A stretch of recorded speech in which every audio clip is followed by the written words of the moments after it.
In this lecture, we're going to discuss integration. We're going to assume that the reader is familiar. We're going to assume that we're familiar by the theory of integration, that let's say you have a function and you're integrating this function on a closed interval. We can just assume it's the interval from 0 to 1.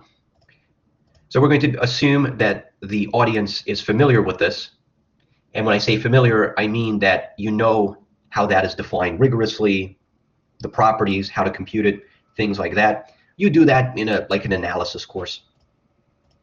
And then you can say more generally how to integrate. So this is a function of a single variable. So you would say maybe this is like f of x. But more generally, you can have a function like a multivariable function. So it's a function of several variables. And when you integrate, I know that in a calculus class, you just sort of match the number of integral signs as the number of variables. But usually in mathematics, we just put a single integral sign because we understand from context. So we'll just use a single one. And how we integrate this over a n-dimensional solid. So for us, the n-dimensional solid, for our purposes, it would be just sufficient to just talk about how you integrate over the n-dimensional cube. So if you've taken like an analysis course, you learn how to generalize single variable integration to multivariable integration. And the way you compute this is by Fubini's theorem, that you do this as an iterated integral, right? You kind of break it up into pieces. So if you have, let's say, an integral from 0, 1, and you have a function, then the way you do this is you, let's say, integrate, you keep, let's say, the second component fixed, and then you write it like this. All this means is that this is the one you treat as the variable, and then you integrate it from 0 to 1. And then you have a function of x2, and then that's a function of a single variable. And then you integrate that again, dx2. Now, there are complications that arise whether or not the multivariable integral is equal to the iterated integral. But if the function is continuous, then those difficulties go away. We're going to be dealing with smooth functions, in fact. So then it will be even better, but continuity is going to be enough for us. So we're not going to talk about the theory of integration on an interval or an n-dimensional cube. We're just going to assume that we're familiar with what that means, because that's what you do in an analysis course. We're also going to be assuming that f is a smooth function, because we're going to be dealing with manifolds. We're going to be assuming that this is smooth. And the natural question that arises is, what does it mean to be smooth on, let's say, a closed interval? Because as we've said, whenever we talk about smoothness, we always talk about smoothness on an open set. The reason for this is very simple, because if you have, let's say, a region like this, including its boundary, and I want to ask what is, let's say, the partial, I want to partially differentiate f at that point, let's say in the, with respect to the second variable, that means I'm going to move in that direction. But the problem is, by doing so, I escape outside the domain of the function, and then this does not make sense. If you have an open set, if let's say you have an open set, because you stay away from the boundary, no matter what point you pick, you can then move in any direction without escaping the region. And of course, if the arrow is long, you escape the region. But whenever we talk about partial differentiation, we always talk about what happens in the limit as you shrink this. So if you just rescale the arrow, then you're back in the domain. Whereas here, if you rescale this arrow, you never end up in the domain. So then this does not exactly make sense. So that's why we confine our attention to open sets. Now, if we're going to be talking about, let's say, smooth functions on a more general set, then we have to extend the notion of what it means to be smooth. So let's do that first. Let's make this definition. Let A be just a region in Rn, and f is a function, let's say, is a function defined on that region, a real valued function. So we say f is smooth if and only if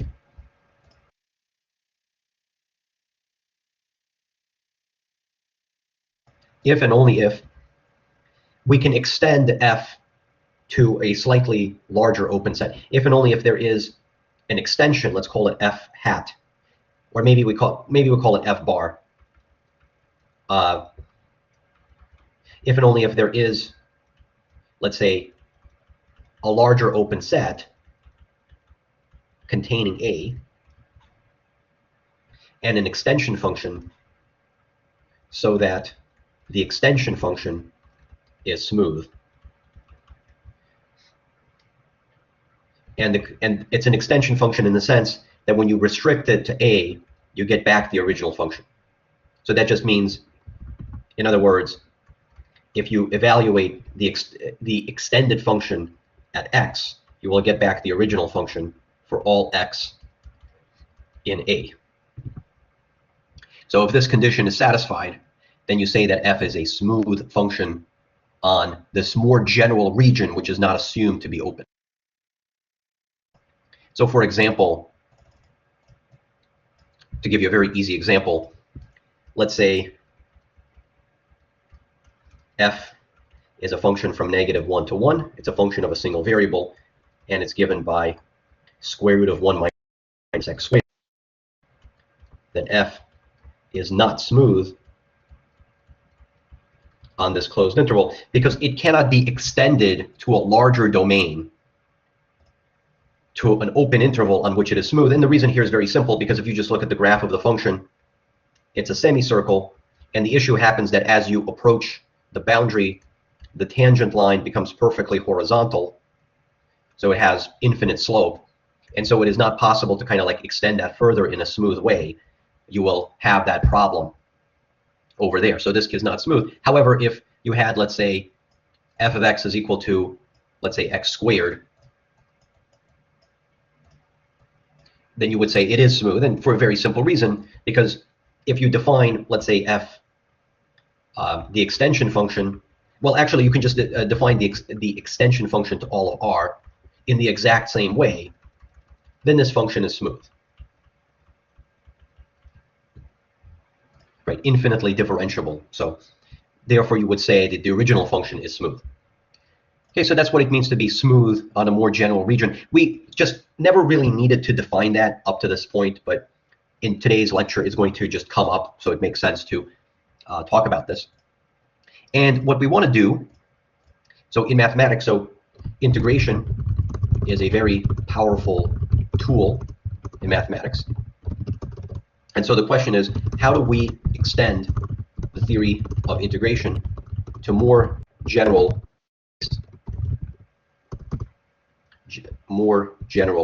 spaces, like beyond Rn? So of course we mean beyond Rn. When we take our first analysis course, we first learn about the theory of integration on the real line. Typically we talk about how you integrate on a closed interval.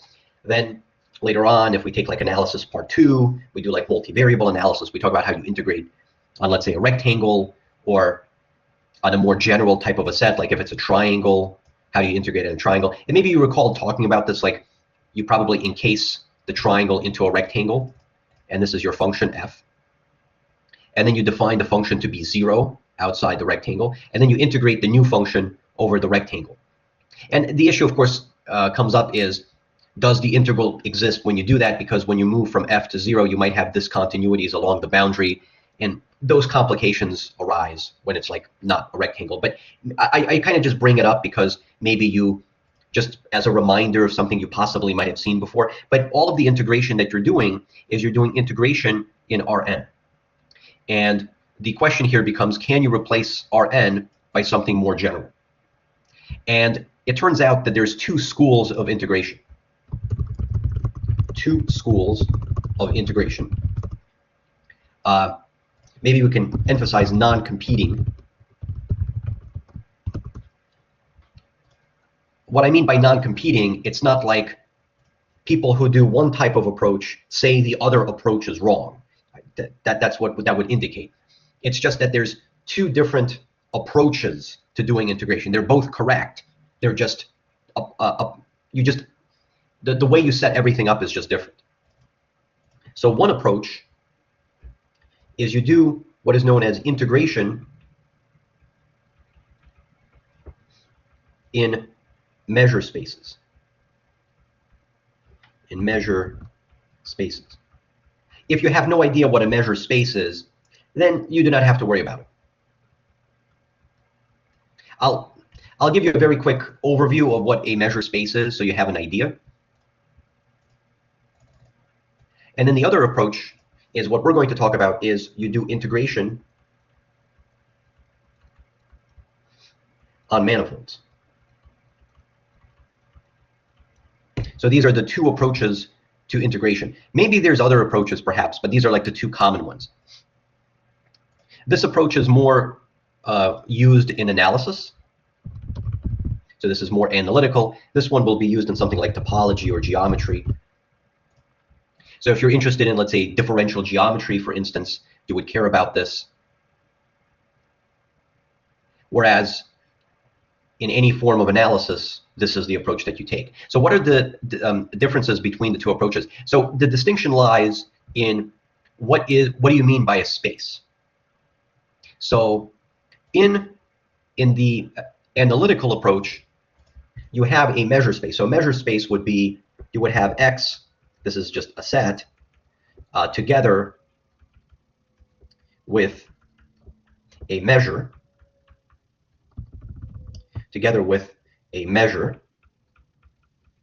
and the measure is sometimes denoted by the letter mu. And a measure is a function that evaluates subsets of X. That's basically what it does. So what's the idea here? Well, the idea here is, let's say you have a real valued function defined on X, and you want to integrate the function over this space. And in analysis, you integrate the function, and then you would write with respect to the measure that you're using. So that's the way you write it, with respect to this measure. Now, what's the idea here? The idea here is actually very similar to how you do integration in Euclidean spaces. That if this blob, this general blob, represents X, the way you can calculate the integral is, it's exactly how you do integration that you're used to. You just partition, you break up this blob into regions, and then in every region you can put like a sample point in each one, right? You pick like a sample point, and then you can approximate what this is. So you would approximate this with a sum. So you would take the function f, you will evaluate it at your sample point xi, right? So lowercase xi is just a point chosen in each region. But you see, when you're doing classical integration, you multiply it by the area of this. But here it's not the area, you're in a more abstract space. Rather, you have something called a measure. So the idea here is you're going to pick one of those subregions and you're going to multiply it by the area. But it's not the area anymore, is you need to sort of measure how big that is, right? You need to measure what that is, and that is exactly where the measure function comes in. And with the measure function, you apply the measure function to that particular subset, and then you would get that it's the measure of that subset. Let's call it capital X subscript I. That's the ith partition of X. And then you add these up, and the idea is that this is like approximately equal to whatever that is. And then you need to sort of define like the limiting process of this as you make them smaller and smaller and smaller, and then the perfect exact answer, that's what you call the integral. That's a very simple overview of how you can generalize integration to what is known as a measure space. We're avoiding a lot of the complications. So for instance, we're not defining what a measure is. As you can imagine, it satisfies certain properties. We're not going to mention what those properties are. The functions that you integrate, they're not just like totally made up random functions. They have to satisfy certain properties. We're not going to say what that is. And then we also have to define what it means for the limit to exist and things like that. But that's just a basic idea of how this works. So you're integrating functions, but you need a measure to do that. Okay, so in this approach, let's say you are integrating functions with respect to some measure. Now, the geometric approach to integration is very different. This is very, very different. You're not using measures anymore. You're going to be using Rn again, because a manifold is locally Rn. So you're going to bring everything back to Rn, and you're going to use Rn as the prototype to how you do integration on a manifold. So with this approach, what you do is, here you're actually going to do this a bit differently, is in this approach, you integrate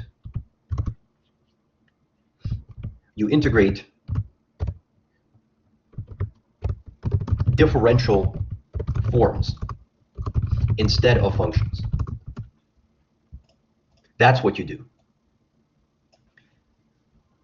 So this geometric approach to integration is that if you have, so let's say X is your manifold, and you have a differential form, you're not integrating functions anymore. What you're rather going to do is, you are going to take your manifold. Let's say this is your manifold, and you want to integrate a form over the manifold. Then the idea would be that if you take a small little piece of X, right? So X is covered by these charts, right? These charts, some of them overlap, but it's covered by all of these charts.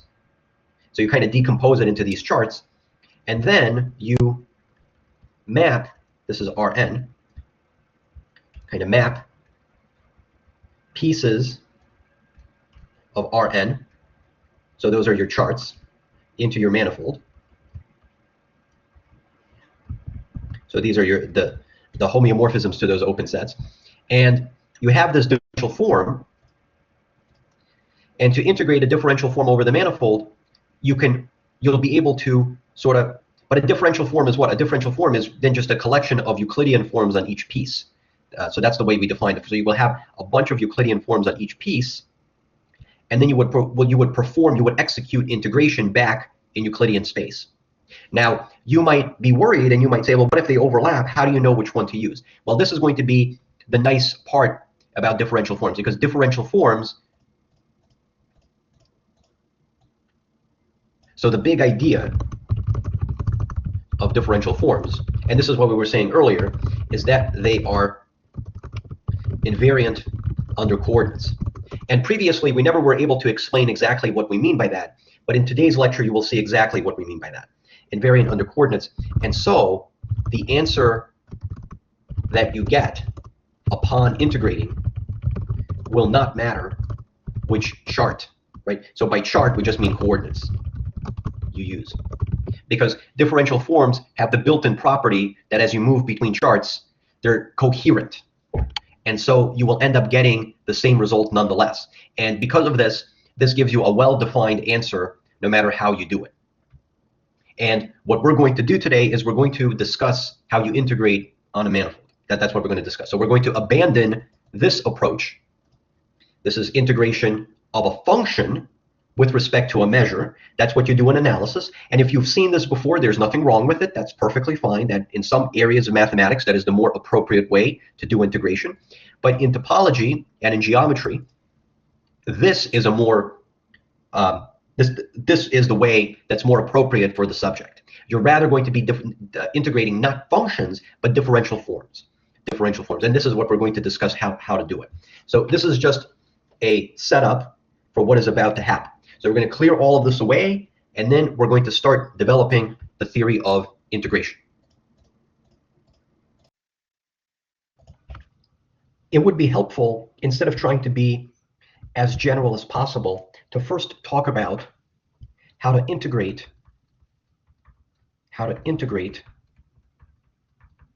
along, and these are going to be smooth curves in a manifold X. Okay, so this is what we're going to assume.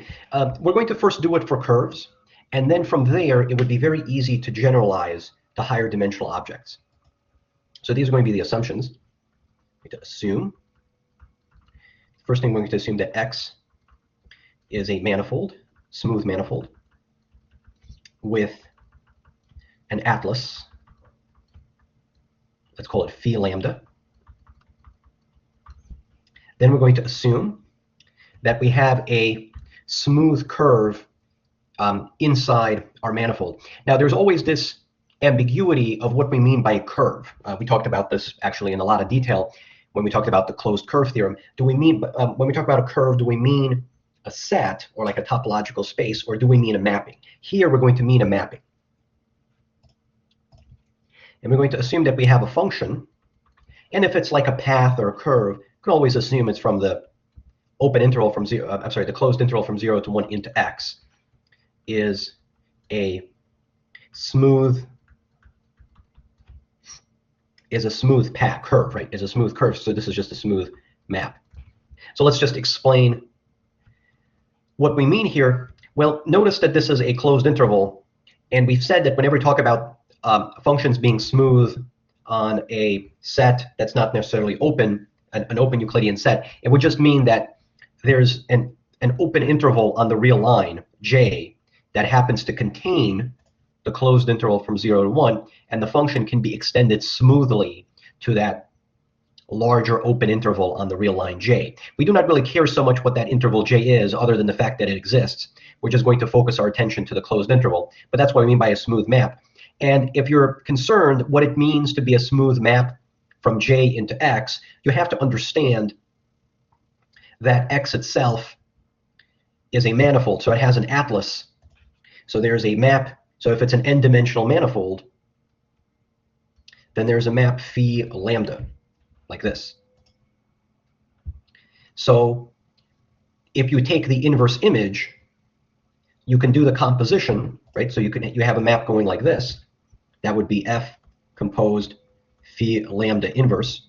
Now, when you do the composition is not necessarily defined on all of J. It might be defined on a smaller open subset, as we've talked about. So this composition is really mapping an open subset of J to an open subset of Rn. But whatever that mapping is, it has to be smooth in the classical Euclidean sense. And by that, we mean that the partial derivatives of all of the component functions, they exist, and they can be differentiated as many times as you want. So that's why we mean that this is a smooth map. We've talked about it before, but I just kind of like bring it up just to make sure that we do not forget what these words mean. So that's what we're going to assume. So if you want a picture, the picture is, so let's say this is our, so there's no boundary here because this is a manifold. We're not talking about manifolds with boundary, but of course, if you happen to learn what is a manifold with boundary, then the definitions will easily generalize. And then you have some kind of curve over here, smooth curve sitting inside your manifold. Now, that's the way we draw it, but in actuality, we just have a smooth mapping from the interval, from the unit interval, into our manifold X. Okay, and the next thing we're going to assume, this is our third assumption, is we're going to assume that omega is a globally defined one form on X. So I'll remind you again what that means, but notice this is a one-dimensional form.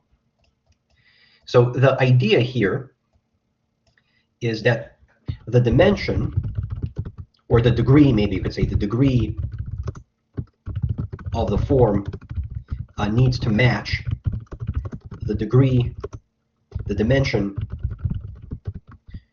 of the object we integrate over. So right now, we're discussing how to integrate over a curve. So curve is a one-dimensional object. Once we carefully discuss how to do that, we'll be able to discuss how to integrate over like a surface, a piece of a surface. So maybe this is like a piece of the surface sitting inside our manifold, and then we'll be able to define what it means to integrate over that piece of the manifold. But then the form that we're going to be using will be a two form as opposed to a one form. Now, what does this mean? So a globally defined one form on X, anytime you work with a manifold, we break it into the charts, and then we do Euclidean computations. We always bring it back to Euclidean space. So this just means, i.e., that omega is a family of Euclidean forms where each omega lambda is a Euclidean form. It's a one form on Rn. Okay? So n here just refers to the dimension of the manifold. By the way, that's perfectly fine. If you're concerned about the fact, how can you integrate a curve if the manifold has dimension n? Well, because you're not integrating over the manifold, you're going to be integrating over the form. So the important thing is that the degree of the form has to match the degree of the object on which you integrate over. It does not matter what the manifold, the dimension of the manifold will not matter here.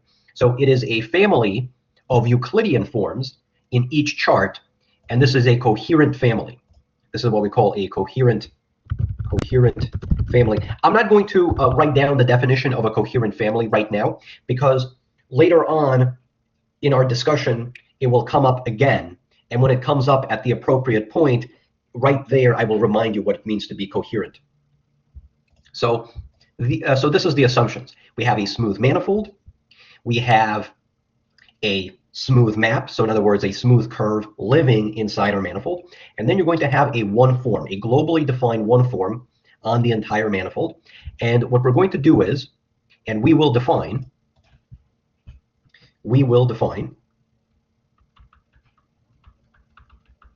what it means to integrate omega over this curve that we're calling f. So f is the mapping that gives you the curve. So again, be a little bit careful here. We're technically not integrating over a subset. We're rather integrating over a mapping. We just visualize it as the image, but if you want to be a little bit more precise, we're integrating over a mapping. So this is the calculation that we want to do. This is the idea of what this is. And the way we're going to do this is, we're going to, for the moment, okay, so let's do this. So for the moment, so for now, for simplicity, we're going to assume that the image of this path, right, the image path, is completely contained inside some chart, x lambda. What is x lambda? So x lambda is just the lambda chart. That's what we're going to assume. So if you want to just see a picture of what we're doing is, so here's going back to our manifold. Here we have, so here is the interval from 0 to 1. And its image, that's its image. And we're assuming that the whole thing sits inside a chart x lambda. So what is x lambda? That's simply the image of this Euclidean chart. So this is phi lambda. So it's the image of the whole thing. So then if you do the composition, then if you pull this back, if you look at the inverse image, we have a map from this to Rn. So this is going to be f composed with phi lambda inverse. And this is actually defined, this composition will actually be defined on the entirety of the of this whole interval, because the image of that interval is completely sitting inside that chart. So we have a mapping, this composition is defined on this entire interval. So we have this. And on this Euclidean chart, we have a form. We have a one form, omega lambda. So here we have omega lambda. Omega lambda. Okay, so we have a one form on this Euclidean chart. So here's what we have. So then, if we do phi lambda inverse composed f, this will be a smooth map from 0, 1 into Rn. Now keep in mind, and I just want to keep on saying this, I'm writing 0, 1, but strictly speaking, when we work with smooth maps and differential forms on Euclidean spaces, we're always working with open subsets. So we write 0, 1 because that's what we care about. But in actuality, when we say that f is a smooth map from this interval, what we really understand is this interval can be enlarged to a larger open set. We do not really care so much what that open set is, because when we do the calculations, we're going to restrict it back to that interval anyway, but that's just something to keep in mind. So really, we're writing here 0, 1, but if you want to be a little bit more precise, you really are mapping J in there. Its image is fully sitting inside a chart, and this really should be J, right? So this is really J, so then you're actually working with genuine open sets. But it's just that it's more convenient to just keep on writing 0, 1, because that's going to be the part of the curve we actually care about, okay? But so I'll keep on abusing notation, but just understand it's technically J, where J contains that interval. So we have this, okay? And now we're going to use the pullback operation. We have a one form, right? We have a one form on this Euclidean set. And the one form here is omega lambda. And you can get a one form on the interval from 0 to 1. Again, strictly speaking, it's really on J, but we just write 0, 1. So we're going to get a one form over here by pullback. So then, if we do F lambda inverse composed F, and we do the pullback of omega lambda, then that will give us a one form on 0, 1. Again, really a one form on J. So maybe just as a quick reminder, because it's easy to forget this, but this is just a reminder. So let's say we have a map, let's call it F, from U to V, okay? And this is an open set in Rn, and this is an open set in Rm. And omega is a K form. This is a K form on V. Then there's this operation called pullback. You write it as F star, upper star of omega, and that gives you a K form on the domain, right? It goes from the codomain to the domain. So that will give you a K form on U. This is called pullback. How is it defined? It's defined basically by substitution. That's the way we basically write it. Now, what do we mean by that? What do we mean by substitution? Well, basically the way this works is if we call the coordinates here, like the projection functions, we call them x1 up to xn, and we call these y1 to ym. So it's here convenient to give them different names so we can tell them apart. Then the idea here is when you write out omega in terms of these coordinate functions, it's going to be some formal expression involving the y's. And because you have a mapping over here, every one of these y's are now functions of these x's. And you're just going to apply the differential operator to the component functions, and you just take wedges and you get the calculation. So we've talked about this before. This is why I'm not getting into more detail about how to do it. But just for the sake of a reminder, that's what's going on here. So basically, in our situation, you have an open set over here, because keep in mind, this is really a subset. This is really a composition defined on J, a larger open set than this, into Rn. And if you have a form, a one form defined on this Euclidean set, then the pullback operation will transfer you over here, okay? So, but look at this. This is a one form on a one-dimensional Euclidean set. So how does it look like, right? So if the Euclidean space has dimension 1 and it's a one form, then how does it look like? So when you do this calculation,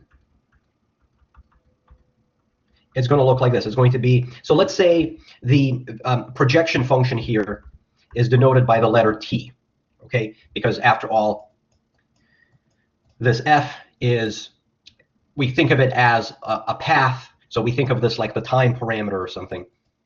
So let's say this is the projection function. We call it T. So when we pull it back, whatever we're going to be getting, it's going to be a one form on that interval. So there's only one projection function. So it's going to be some formal symbolic consisting of dt, right? And then there'll be some function over here. There'll be some kind of function g, where g is some smooth function on 0, 1. And when we write 0, 1, we really mean j, the open interval that contains 0, 1, but we'll just write 0, 1. Okay, that's the way it's going to look like. So, and then, we define, so this is how we define integration. So we define the integral of omega over that path to be equal to, so this is the way we define it. We pull everything back, so we get g dt, right? We get this form. And this is now a form defined on 0, 1. and then we integrate from 0 to 1.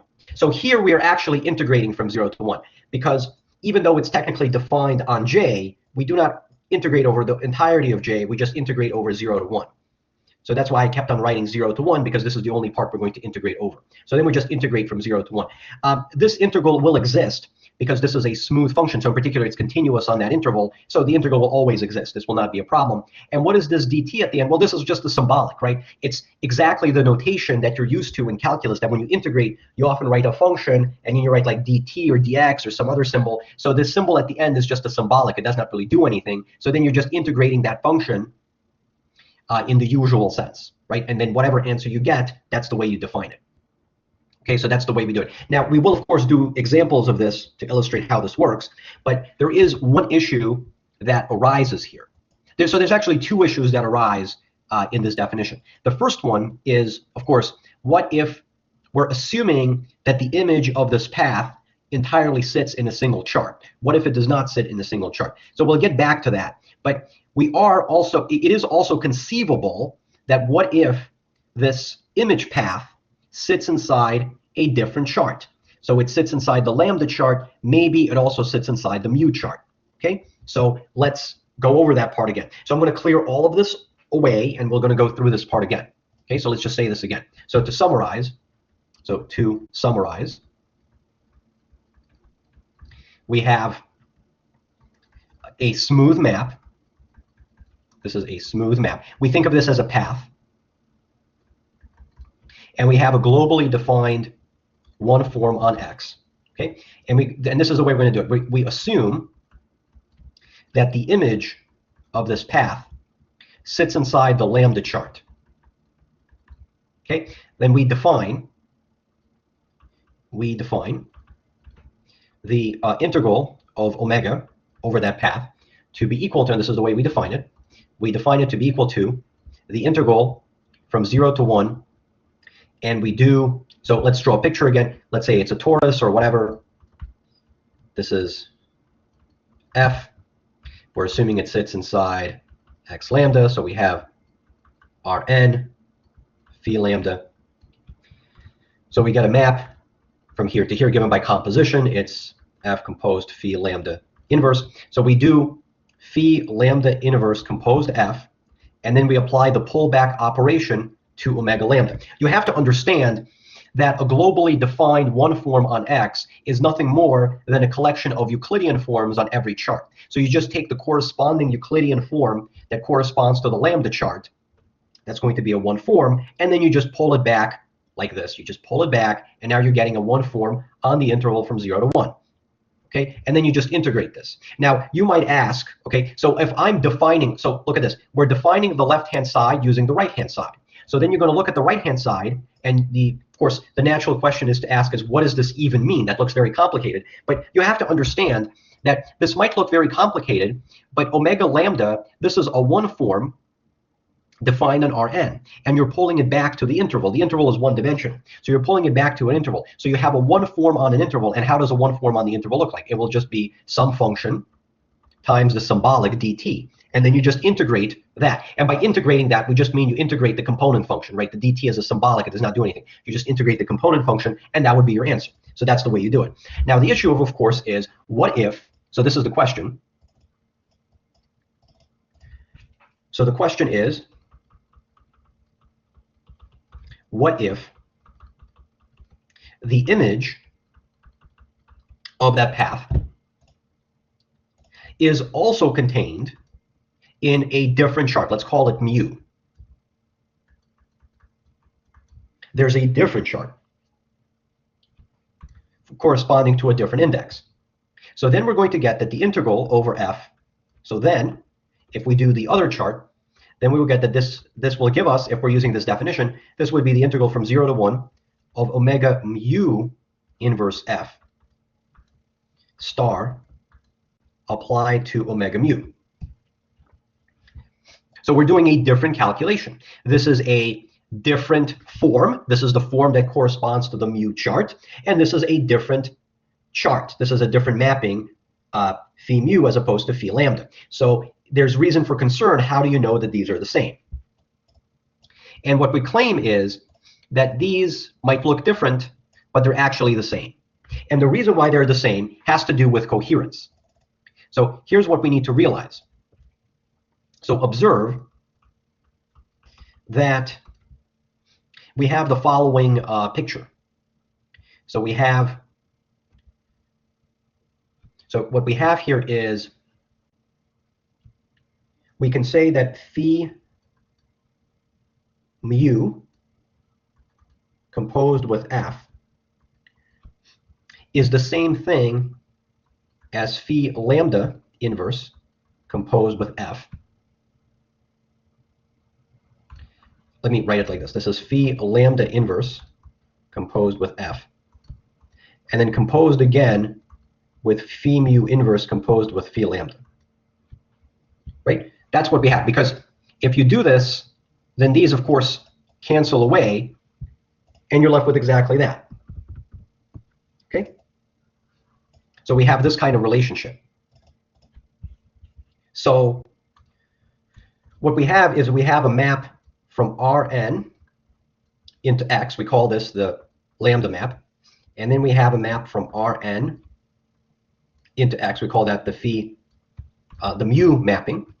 And we have the change of coordinates, phi lambda composed phi mu inverse. This is what we call change of coordinates. And this is exactly where coherence comes in. This is exactly what it means to be a coherent collection. If you have a chart that's defined, if you have a form that is defined on the mu chart, and you have a form that's defined on the lambda chart, then coherence, we have bicoherence. This is the built-in definition of what it means to be a globally defined one-form. It is a collection of Euclidean one-forms in each chart which are coherent, and by coherent we mean they satisfy this property that if you have these two forms and you have this change of coordinates map between them, that if you take this change of coordinates map and you pull back omega mu, you get back to omega lambda. Okay, this is exactly what coherence means. So let's then go ahead and do the calculation. So let's work out what we have over here on the left-hand side. So on the left-hand side, we have that this is omega. So I'm going to replace this composition by all of this, right? So this composition is equal to all of that. So we have phi mu inverse composed with phi lambda, composed with phi lambda inverse composed with f. Let's put a large parentheses, pull back, apply to omega mu. So far we're not really doing anything, we're just copy and pasting. And now we use a fundamental property of pullback, that the pullback of the composition is the composition of the pullbacks.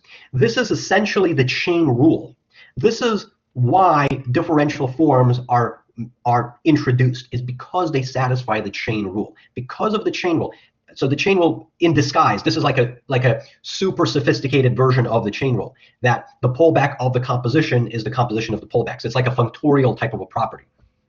So this is another way of saying that this is phi lambda inverse composed f pullback applied to phi mu inverse composed phi lambda pullback applied to omega mu, and then you just take the pullback of that. That's exactly what this means. That it gets swapped the other way around because it's sort of like a contravariant functor. And then look at this, that this composition by coherence, this can just be replaced by omega lambda. And so what we see is that this calculation, when you go through it, it leads to this. But what is that? That's exactly this. So you see that it does not matter what chart you use, you get the same result in the end. Right? So it does not matter. So this is like the big idea. The big idea. It does not matter what chart you use. You get the same result in the end. Why? Because differential forms have the important property, right? The important property that pullback operation is functorial, right? That the pullback of a composition is, right? It is the composition of pullbacks, right? This is the secret to why this works, and this is actually the reason why we care about differential forms, right? So differential forms are invariant under coordinates. That's exactly what we were saying earlier when we first introduced differential forms, that we might have not appreciated in the beginning, but now we get to see exactly what we mean by that. That is why differential forms are defined in such a bizarre way, because by defining it as a formal algebra consisting of those differential symbols, built into them automatically is the chain rule.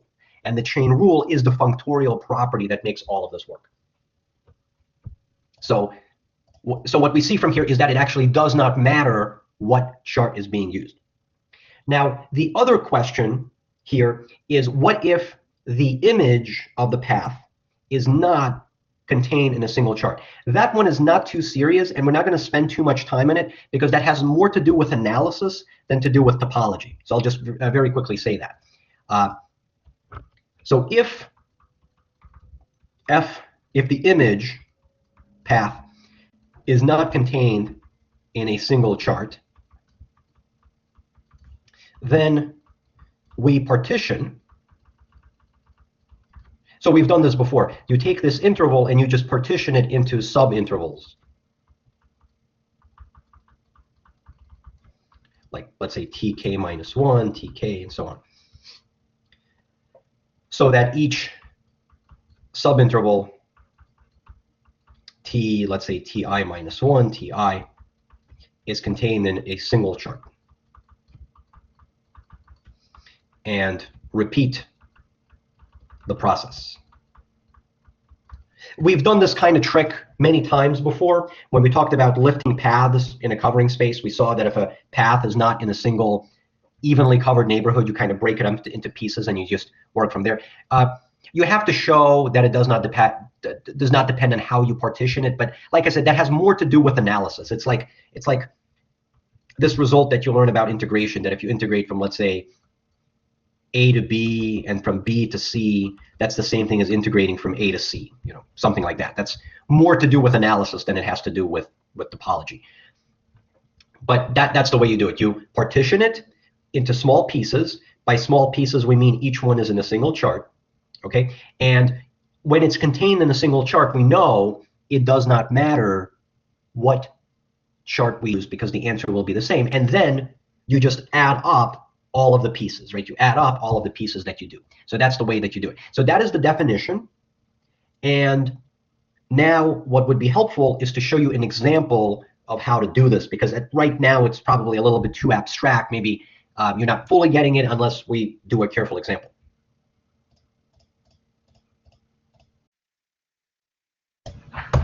Let us do an example where we integrate a one form along a curve to illustrate how this works.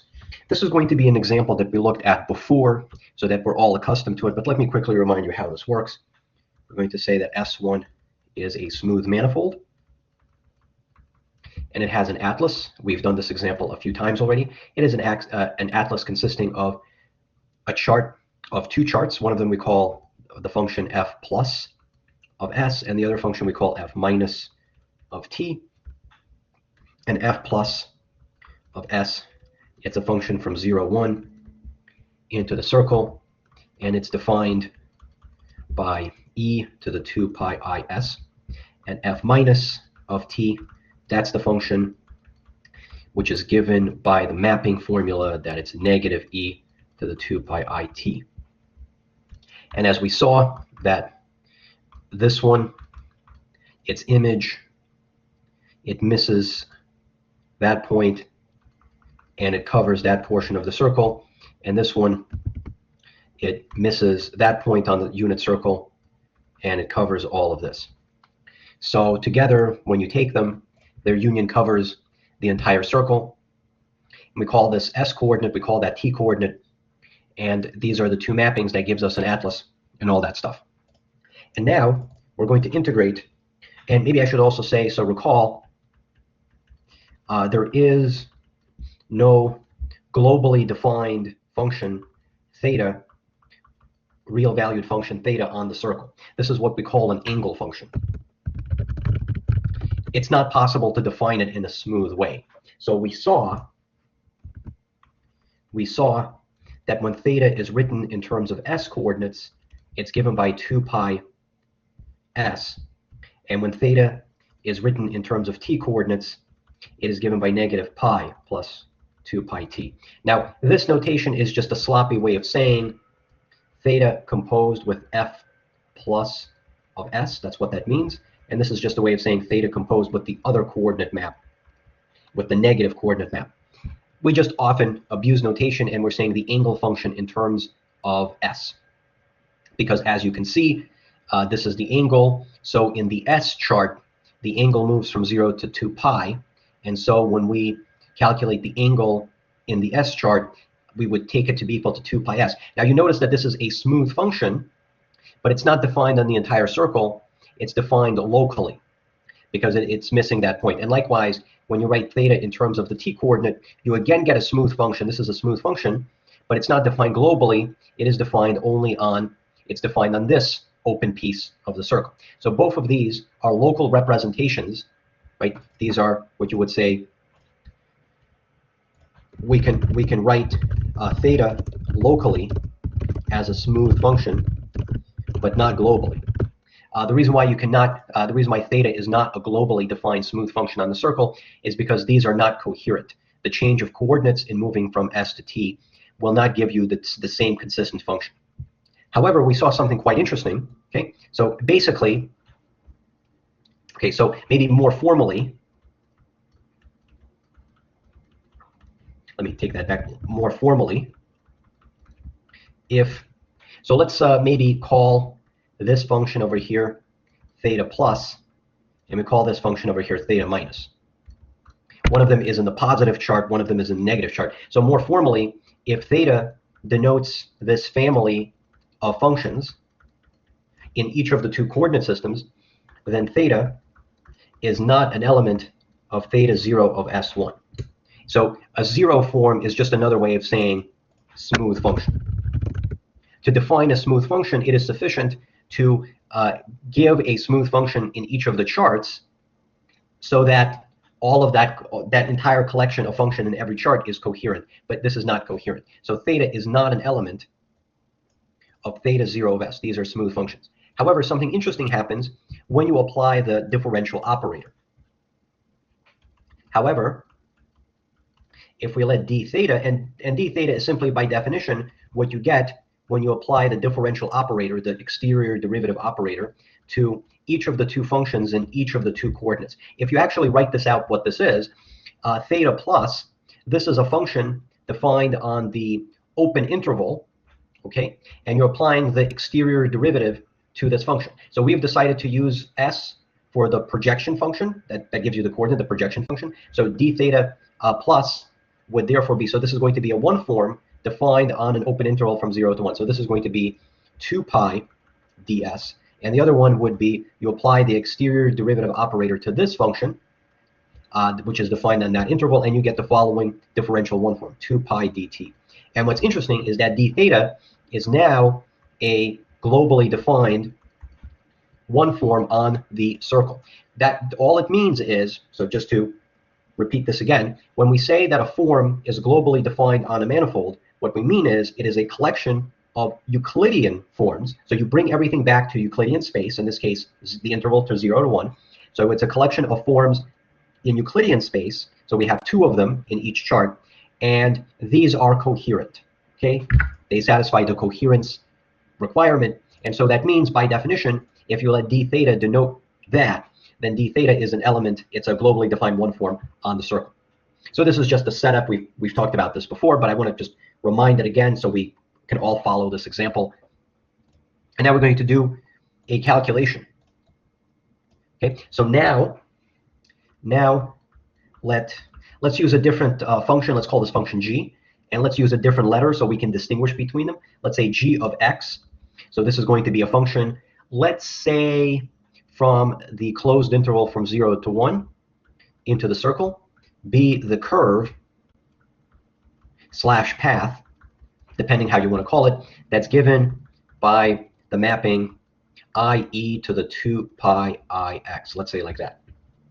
So if you want to visualize what this is doing, at time 0, you start at I. Okay, so at time 0, you start at the very top of the circle, and then you go counterclockwise all the way around back to I. So this is going to be a closed path that begins and ends at I. And okay, so we have this. And by the way, this is a smooth path because this function, you can easily extend it beyond this closed interval to a larger open interval. In fact, you can extend it to all of R. That would not be a problem whatsoever.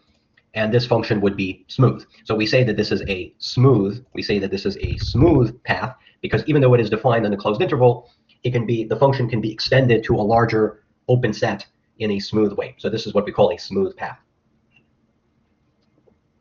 And what we're going to do is we're going to compute this d theta over g. So we're going to integrate d theta. This is a one form on the circle over the curve that we're calling g. And this is a concrete example of a computation. So previously we talked about how you do this in general, but in general what you always have is you have a one form that is globally defined on your manifold, and then you have a smooth curve living inside your manifold. In this case, this curve completely fills out the manifold, but it does not matter. I mean, it can of course be a part of the manifold. You can very easily imagine that you have like a torus or something, and then your curve is just a piece of it. That's perfectly fine. It does not have to completely exhaust and fill out your entire manifold. In this example that we're doing, this is a fairly simple example, and our curve completely fills out the entire manifold. But anyway, we integrate one forms over curves. So this is a curve, and we're going to calculate what this is. Now, before we do anything, so before we carefully carry out the computation, let us use our intuition to guess what the answer should be. So this is d theta. You think of this as the change in the angle, and this is integration. So you're basically asking if you add up, right, this is integration, the changes in the angle as you go around the circle, what do you get? That's basically the question. So theta is supposed to represent the angle function. Now we cannot integrate theta because theta is not globally defined, but d theta is globally defined. So we're calculating the changes in the angle. Now look at this. As you go around the circle, if you start drawing the angle, so if you do a small increment, if you start here and you move over there, this is the change in the angle that occurs. And then from that point, you move to the next point by a little bit. There's a change in the angle, and then there's a change in the angle that occurs. And as you add up all of those angles, when you make one complete revolution, the angles will add up to 2 pi. So it is therefore reasonable that this should be equal to 2 pi. That's the question. It seems it should be equal to 2 pi, that if you calculate the changes in the angles that occurs as you travel all the way around the circle, you should get that it's equal to 2 pi. And now what we're going to do is to carry out this calculation very carefully, following the definitions, and you get to see that that's exactly what we're going to get. This is going to be a very easy calculation to do, but we're just doing it to illustrate how the definitions are being used. So to do this, the first thing that we notice is, so first observe that the image of this curve G is not entirely contained in a single chart, because the image of this curve gives you the entire circle. But the two charts, the S chart, it misses the point on the right, and the T chart misses the point on the left of the circle. So you have to really break it up into two pieces. So to do this, so we partition the interval into smaller subintervals. In this case, we can just get away by doing this. We can just write this as 0, 1/2, union 1/2, 1. And then if you take G and you restrict it from 0 to 1/2, then the image of this is contained in the S chart. So what do we mean by the S chart? What we mean is the image F plus of 0, 1. So it's the image of this one. Why is that? Well, because if we go back to the picture again, our curve, our curve, it starts at I. When you go 1/2, it ends up at minus I. So this would be G. That would be a part of G. And the S chart, it contains everything with the exception of the point over here. So you can see it does contain that point. So if you take G and you restrict it to this subinterval, then you are getting something that is now sitting inside that chart. Okay, so that's how we're going to split the computation. We've said that if you have a curve and the image of the curve does not sit entirely in a single chart, you just break up the curve into subintervals so that the image of each of the subintervals completely sit inside the chart, and then you can do the computation. So in this case, this is the way we can do it. Now, what I'm going to do is I'm just going to do the computation just for that one because the other one is going to be almost identical. So let's just carefully see how this will work. Okay, so to compute the integral over d theta, and now we're going to just restrict G to the smaller subinterval. The way you do this, so this is equal to, by definition, okay, so let's draw a picture over here. So here's the interval from 0 to 1/2, and it's being mapped by G into our circle S1. Then we have the S chart, which is a mapping which we're calling F plus, and it maps you from this open interval, F plus, into the circle. So the way we're going to get a mapping going from here to here, and that mapping would be G first, and then we compose it with F plus inverse. So let's introduce some letters here. Let's call this, so let's call X the projection, well, the real number here, and we're going to call this one S. And now we just have to understand what this mapping is, how it maps X to S. So G, well, I think the easiest is just to understand that if X, so okay, so here's our picture. So in our picture, this is what happens when X is equal to 0. Because the curve starts at I, right? At time 0, you start at I. But the S coordinate starts from 0, so that's 0, a quarter. So that would be a quarter. Then when you go around the curve up to 1/2, you're going to be over here. So this is X is equal to 1/2, and then the value of S, well, you can see that's 3/4 around. That would be 3/4. So what this shows is the relationship between X and S is always 1/4 more than X. This should not really be surprising because this function G, so if you look at this function G is defined almost the exact same way as this function F plus. So the fact that it's just a translate of it should not be much of a surprise. But again, I'm deliberately trying to pick a very easy example so that we're not focused on the calculus computations, but we're just trying to get the basic idea of how the definition works. And so the function, this composition that we're doing here, going G and then F plus inverse, this composition, it sends you, if this is X, then it's going to send you to X plus a quarter. There's going to be X plus a quarter. That's the way this function works. Maybe what I should do is I should write it like this. X gets mapped to X plus a quarter. Now, here is the way this integral gets calculated. What you do is d theta, after all, what is d theta? D theta is a collection of Euclidean forms in every chart. So we have to find the correct chart that contains the image of this curve. That's the positive chart. So we're going to take d theta plus. So we're going to take d theta plus. So this would be d theta plus right over here. And we're going to, so the variable that we're using for that function is S. So d theta plus, that's the form that we're calling 2 pi ds by definition. And what we would have to do is we would have to take d theta plus and we'll have to pull it back. So this is by definition equal to the integral from 0 to 1/2, and we would pull it back. So we would take this composition, and we will apply pullback to d theta plus. So let's calculate what this is.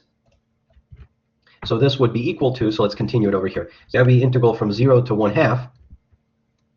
And d theta plus, well, this is d theta plus. How do you pull it back? You pull it back by substitution. Notice that the s coordinate is being set equal to x plus 1/4. So you have 2 pi, so you just get 2 pi dx. That's what you end up getting. So if you're confused by that, basically what you're doing is you're doing 2 pi d, and the s coordinate becomes the function x plus 1/4. And then you calculate the exterior derivative of that function, because that is a constant. The exterior derivative of that would just be 2 pi dx. So then now you have a form on this, on that Euclidean set. So it's 2 pi dx, and then you integrate this. And this dx, when you integrate, it does not really do anything. This is just regular integration now. This is just integration on the regular Euclidean interval. You just integrate this. So 2 pi from 0 to 1/2. So that would be 2 pi times 1/2. And you end up getting pi. So that would be your answer. That's only 1/2 of the computation. You end up getting pi when you integrate over that interval. And you can do the other one, and you would get pi again. And you get pi plus pi. And in the end, we end up getting, when we add that up, we end up getting 2 pi. So that is consistent with what we're doing. So that is the calculation carefully carried out, illustrating how the definition is being used. Now that we understand how to integrate over curves, we can generalize.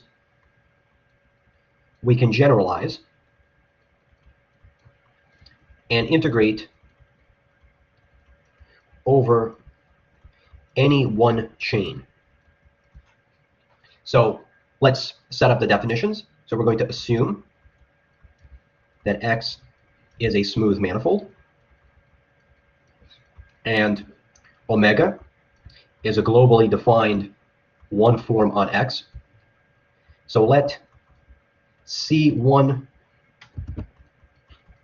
of X is equal to, and this is by definition, these are going to be the one chains, and this is going to be the free abelian group generated by all paths.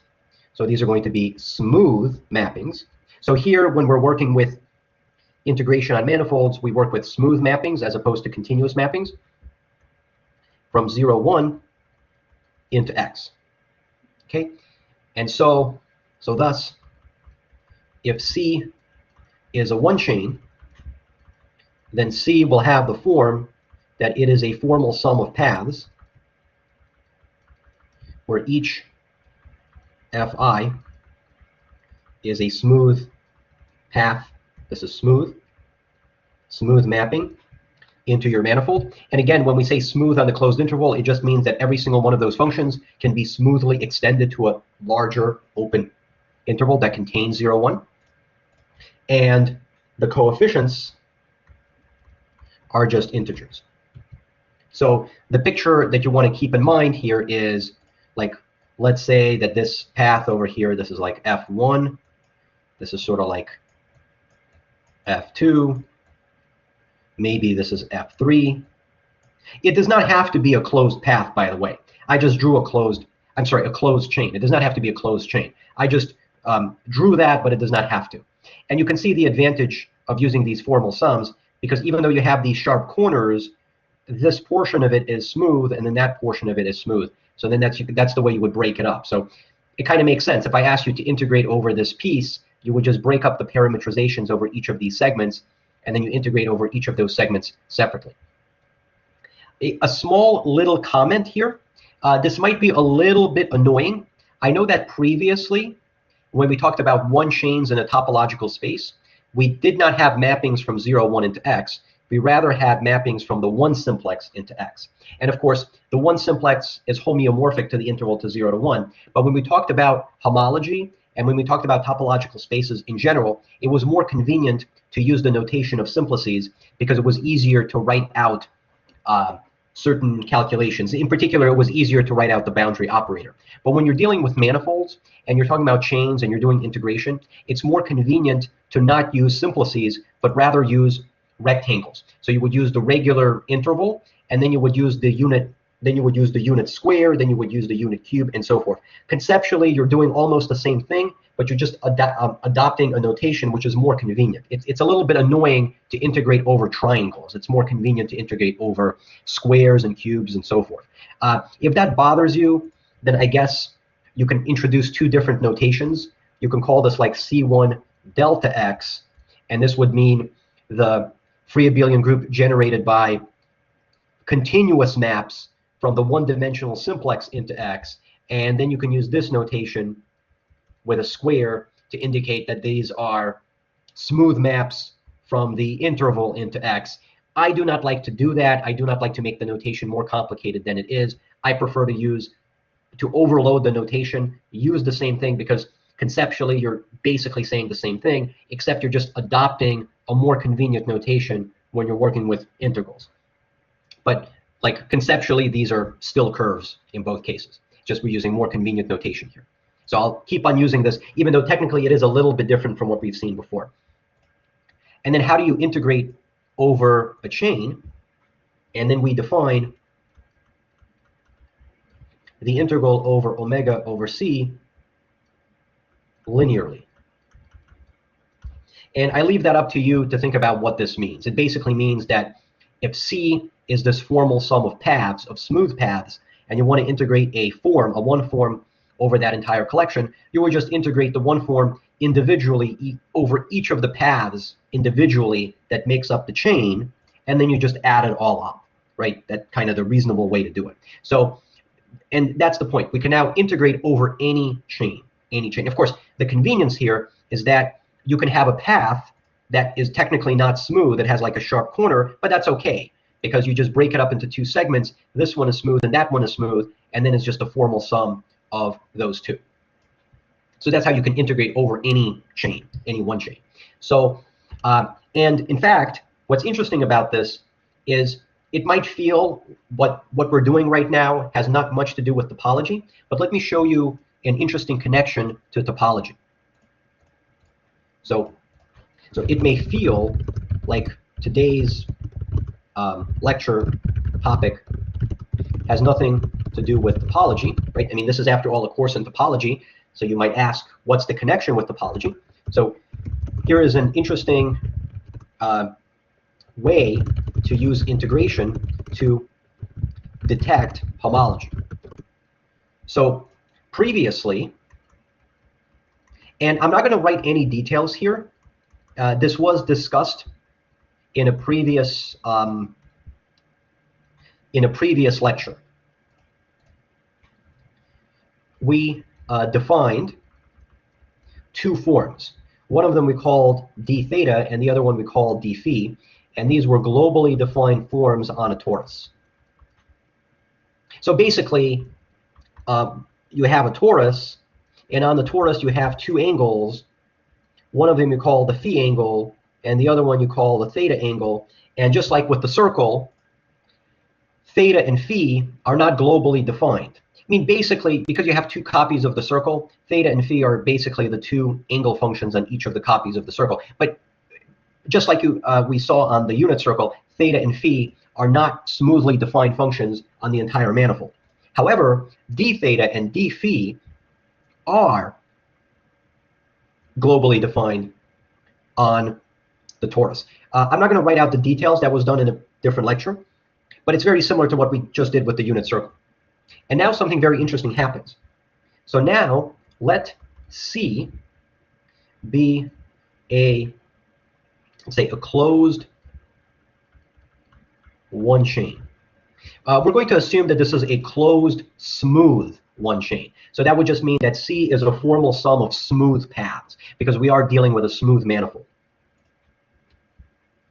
So then, okay, we know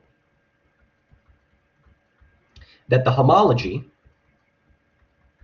of the torus is isomorphic to a direct sum of two copies of Z. Okay, so that means it's some integer followed by another integer.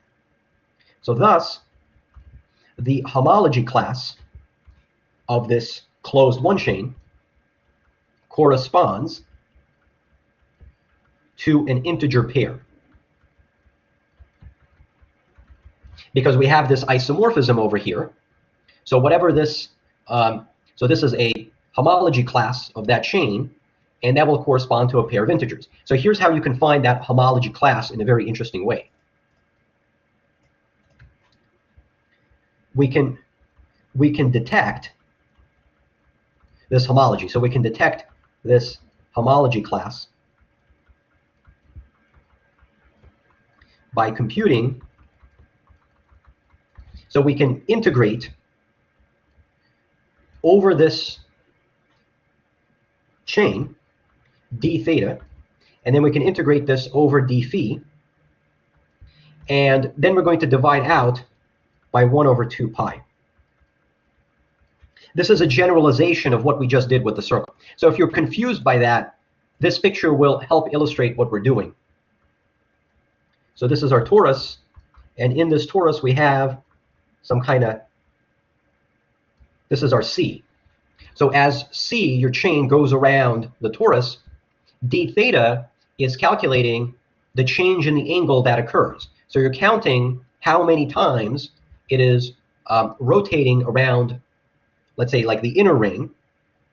And when you add it up, it will be 2 pi multiplied by how many times it winds around, right? It's a multiple of 2 pi. That's the total change in the angle. It will be a multiple of 2 pi. That's why you divide by 1 over 2 pi. And then this is the other revolution. This is the revolution. So in this picture, it seems that you go around like 3 times around the inner radius, and you go 1 time around the outer radius. So this should be, intuitively, this should be 6 pi, and this should be 2 pi. So when you divide this out, you end up getting 3, and then you end up getting 1. And that becomes your homology class, right? That becomes the corresponding, that's what this homology class corresponds to under that isomorphism, which is quite interesting that even though we're talking about integration and we're talking about all of that, it shows what it has to do with topology, right? You might say, why we're suddenly talking about integration, but this example, I think, nicely shows that actually you can bring it back to topology all over again, and it gives you another way to see homology that we've never seen before. You can just kind of like introduce integration into your computation. I'm not saying this is the best way to do it, right? Like if I give you some complicated chain, integrating it might not be the best way to do it, but it's just like an interesting connection to homology. And now that we understand how to do this for one-dimensional chains, we can now generalize this to higher dimensional chains in a very natural way. Here's how we generalize this to higher dimensions, higher dimensional chains. This is going to be the setup. We're going to assume that X is a smooth manifold, and omega is a K-form globally defined on X. What does that mean? That means that omega is, by definition, a collection of Euclidean forms in each chart, where each omega lambda is a Euclidean form, so it's a K-form on Rn. Here n is the dimension, so maybe we can say an n-dimensional manifold. And this collection is coherent. So that's just the definition of what it means to be a K-form. It is a collection of Euclidean forms in every chart which are coherent. And the second thing is we're going to assume that C is a K-chain in X, a smooth K-chain in X. And if you want to, if it makes you feel happier, you can decorate it with a little square just to indicate these are going to be chains that are defined using cubes instead of simplices. But fundamentally, it's not that much of a difference. So what does this mean? So i.e., C is a formal sum. Let's say F1 plus, let's use a different letter. So maybe you can call it M, AM, FM, where each Fi, this is a smooth map from the K-dimensional cube. Okay, this is the K-dimensional cube into X. Of course, when we say that this is smooth, we just mean to say that this K-dimensional cube, which is in RK, right, k-dimensional Euclidean space, can be put into a larger open set, and this function can be extended smoothly to that larger open set. Okay, so we have this. And every AI is an integer. So this is what we're going to assume. So we will define, so maybe I should say we define the integral over omega over this chain linearly. So that means we integrate over each of the, so I'm going to call these simplices because that's what we're used to calling them, but technically the domain is not a simplex, it's a cube. But I'll just call these simplices. So the way you integrate is you integrate over all of these simplices, and then you add up what you do. So it is sufficient, hence, it is sufficient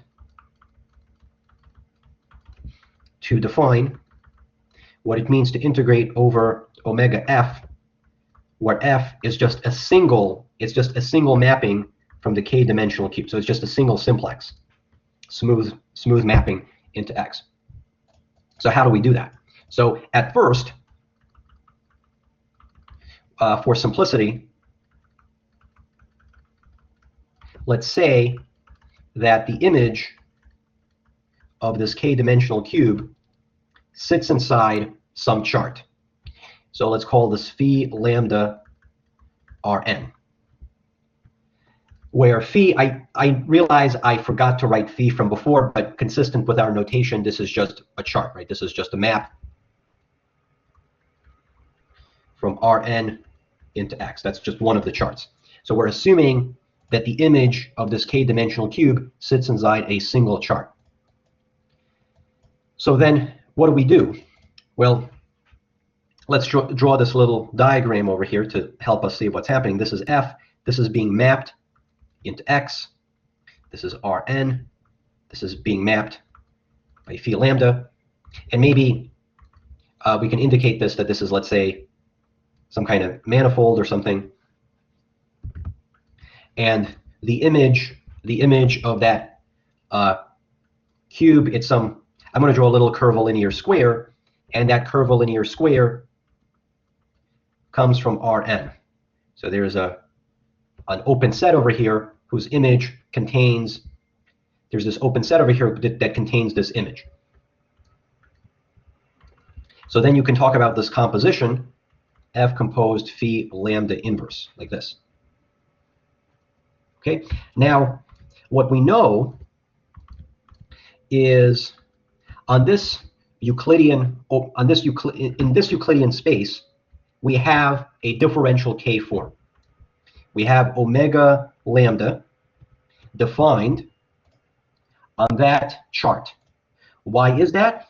Well, that's just by definition of what it means to be a K form. A K form, by definition, is simply a collection of K forms in each Euclidean chart. So you just pick the corresponding Euclidean form in that chart. So we have this omega lambda, right? And whatever this is a K form defined on Rn. And what you do next is you pull this back. So you have a mapping from this cube into Rn. When you pull it back, so when you take this omega lambda, when you pull it back, you get omega lambda, and then you just pull it back using this mapping. We have a mapping from this cube into Rn. We have a form over here. So when you do the pullback operation, it will take a form there and it will transfer it over. So thus,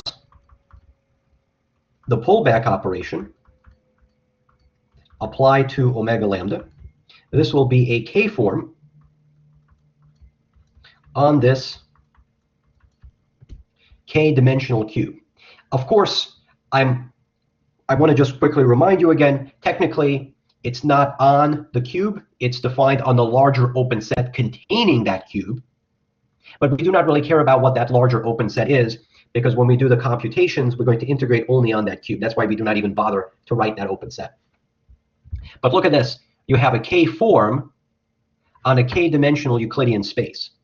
So let's say the coordinates, namely the projection functions on this cube, are going to be called x1 up to xk, right? So x1 to xk, those are just the projection functions.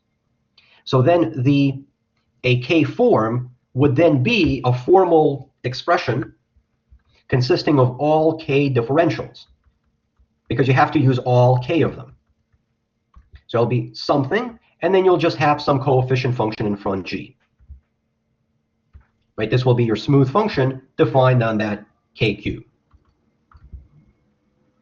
So we define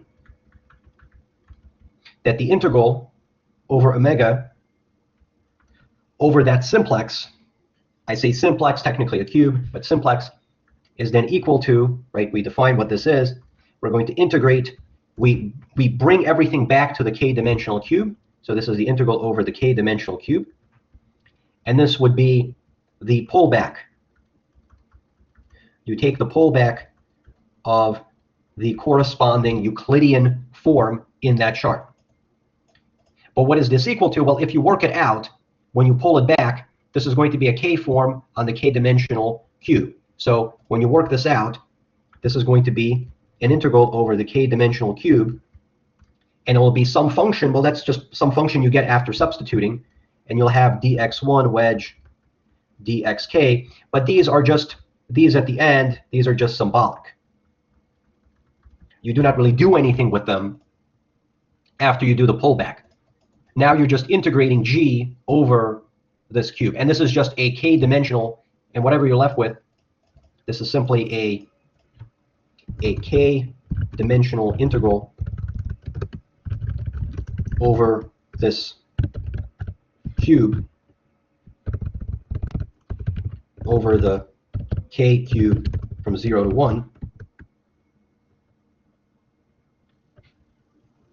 of the function G, right? So if you say that the function is a function, this is a function of K variables, then you would just integrate, you would do like G dx1, right? That's kind of what these differential are. They're just symbolics, but you're just saying you're going to integrate, you're going to keep all of the remaining variables fixed, and you're just going to integrate out the first variable from 0 to 1. And then whatever you end up getting, you have a function of one fewer variable, and then you integrate it from 0 to 1, dx2. This is an iterated integral, dxk, right, like this. Iterated integral, that's how you would do the k-fold integral. And it's just some long, tedious computation, but that's the way you would do it. And that's the answer that you get. And because of coherence, it actually does not matter what chart you use. So if the image, if the image of that cube sits in a different chart, because of coherence, just like in the one-dimensional case, it's the exact same reasoning. It does not matter if you're using a different chart. It will all be consistent. Finally, if the image of this cube does not sit completely inside a single chart, then all you would do is what we've done before. You would take those intervals and you would just partition them into smaller pieces so that the images of each one sits inside a chart, and then you would just sum up the whole thing. So that's the way you would do it. And that's how you integrate over a chain in general. I want to just say this one more time. You see, the reason why we're suddenly defining K-chains by using mappings of the K cube instead of the K simplex, you might ask. Well, because you probably have experience with integration, and you probably recall that when you integrate over a triangle, that's a little bit annoying to do. Right? You have, like, when you write it as an iterated integral, like the inner sum ends are like variables and all that stuff. Integrating over a cube is much easier because you just repeat the same number throughout. So for the sake of notation and for the sake of doing easier computations, we define K-chains using a K cubed as opposed to a K simplex. But when you're doing homology and you're working with the boundary operator and all that stuff, there the notation is more convenient to use simplices as opposed to using cubes. So it's just done for the sake of notational simplicity. Of course, it's not that big of a deal, because if you're mapping, so let's say you're mapping the two-dimensional cube into X, you can split it in half.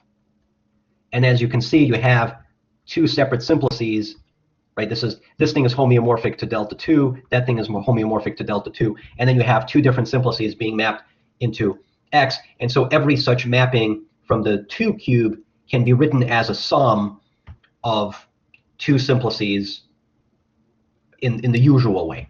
So that's why it's not that different. It's just the notation is more convenient here. Okay, so this is the way you integrate over chains. So let's summarize. So to summarize, we can integrate a K form over a K chain. The dimension of the form, I guess you would say the degree of the form. The degree of the form needs to match the dimension of the chain. However, the manifold can be of any dimension. The reason is because you're not integrating over the manifold. You're integrating over a piece of the manifold. So going back to what we were saying before, if this is our manifold, and this is like a curve, and we write integral over c omega, and this is c, if omega is a one form, notice you're not integrating omega over the entire manifold. You're integrating omega over the piece of the manifold. So that's why the only condition here is it has to be a K form and it has to be a K chain. So that's where the numbers have to be consistent. The manifold can be of arbitrary dimension. So this is known as integration of forms on chains. It turns out there is another theory of integration. And this is integration of forms on the manifold itself. So this is a completely different theory of integration. Now, what we're going to be interested in, the one that's going to be relevant for us, is this.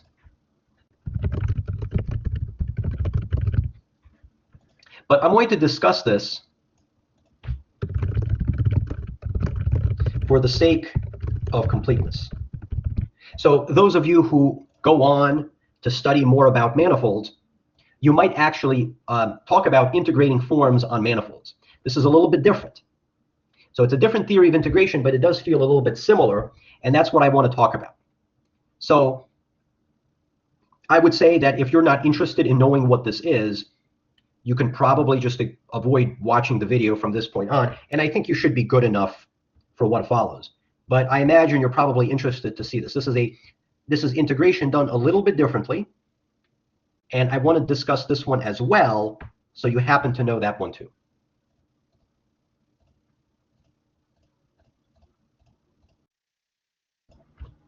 We need some preliminaries first, so let's discuss that. There's going to be some preliminary stuff from analysis. Let's start with what is known as the support. Let f be a function from, let's say, Rn into R. Let's say this is smooth. It does not actually have to be smooth.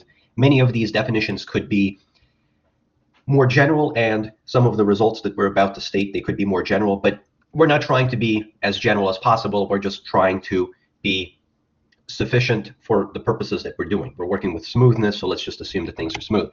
If we have a smooth, real-valued function, we define something called the support of f, and this would be the set of points in Rn where the function is non-zero. And then you take the closure of that, right? The closure in Rn. So that's called the support of the function. Maybe if you've taken analysis courses before, you've seen this. So what's the significance of the support? the support of f is the relevant part of the function when it comes to integration. Okay, so for instance, let's say that we have a smooth function, let's say on the real line to keep it as simple as possible. And the function does something, let's say like this. Then, well, maybe I'll do it again. So let's say the function does something like this. So that's our function. That would be our smooth function. Then the support of the function, you would look at where the function is non-zero. So it would be this open interval. And here it's non-zero. It would be that open interval. And you take the closure. So that means you also include where it transitions to zero as well. So that would be the support. So the stuff in red, that would be the support of the function. In this case, the support of the function would be a union of those two intervals, those two closed intervals. And so let's say, okay, so assume that the support of f is compact. It's always a closed subset of Rn. So it's a question of whether, because you're taking the closure, so it's automatically a closed subset of Rn. And by Heine-Borel theorem, as we know, a compact subset of Rn would have to be closed and bounded. So if it's compact, then we're just saying, suppose the support is compact. Okay, and so the support is contained inside some kind of closed interval. It is possible that the support is an interval, but it does not have to be an interval, because here you can see it's not necessarily an interval. But it is contained in a finite interval, an interval of finite length. And then what this would mean, so then the integral over the entire real line of f, it exists. This is why this is nice, because usually when you integrate over the real line, there's these issues of convergence. Maybe things blow up, all that stuff.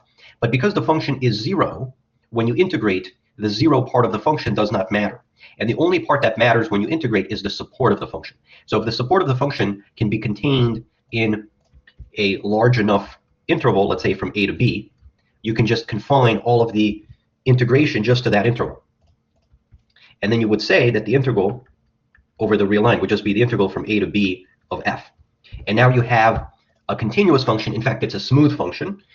It's smooth on this interval from a to b, and so the integral will definitely exist. So the integral will exist, and you can calculate it by reducing it back to a finite interval length. So that's why we often talk about the support in analysis, because when we're dealing with integrations, this is the part that we really care about. Now, and also, just to say this again, if the function happens to have compact support, then integrating over the real line is safe. There's absolutely no issues with convergence and whether or not the integral blows up or anything like that. And the integral would be equal to that. It actually does not matter what interval you replace this with. You can, of course, make a and b. You can make b even larger and a smaller. It's not going to affect the integral, because from that point on, it's just zero. So it's not going to affect the integral. Okay, so now I want to mention the change of variable theorem. So this, we can call this the change of variable theorem. And maybe just to be a little bit more general, okay? So more generally, maybe I should have said this first. Say we have a smooth function. Again, it does not have to be smooth, but we'll just assume that it's smooth. A real valued function is smooth. And the support of f. Now, the support of f, instead of being a subset of the real line, it's a subset of Rn. Let's say that this is compact. And the support of f is contained in R. This is a rectangle. I put rectangle in quotation marks because, well, if you're not sure what I mean, I just mean it's just a product of intervals. A1, B1 times AN, BN. In 3 dimensions, it's a box, but we just say rectangle.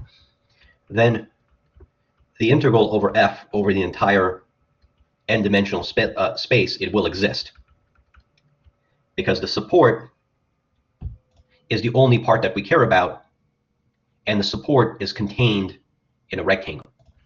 And it happens to be equal to the same thing if you were to just integrate over that rectangle of finite volume. Okay, so that's the way you would generalize it to higher dimensions. And now let me mention the change of variable theorem. So we call this the change of variables for integration.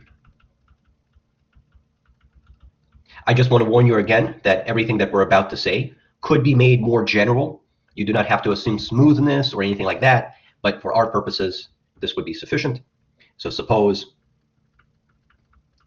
so I'm going to do this, I'm going to first state this in one dimension first, and then you will see how easy it is to generalize this to higher dimensions. So suppose f is smooth, and its support is compact, and G from R to R is a diffeomorphism.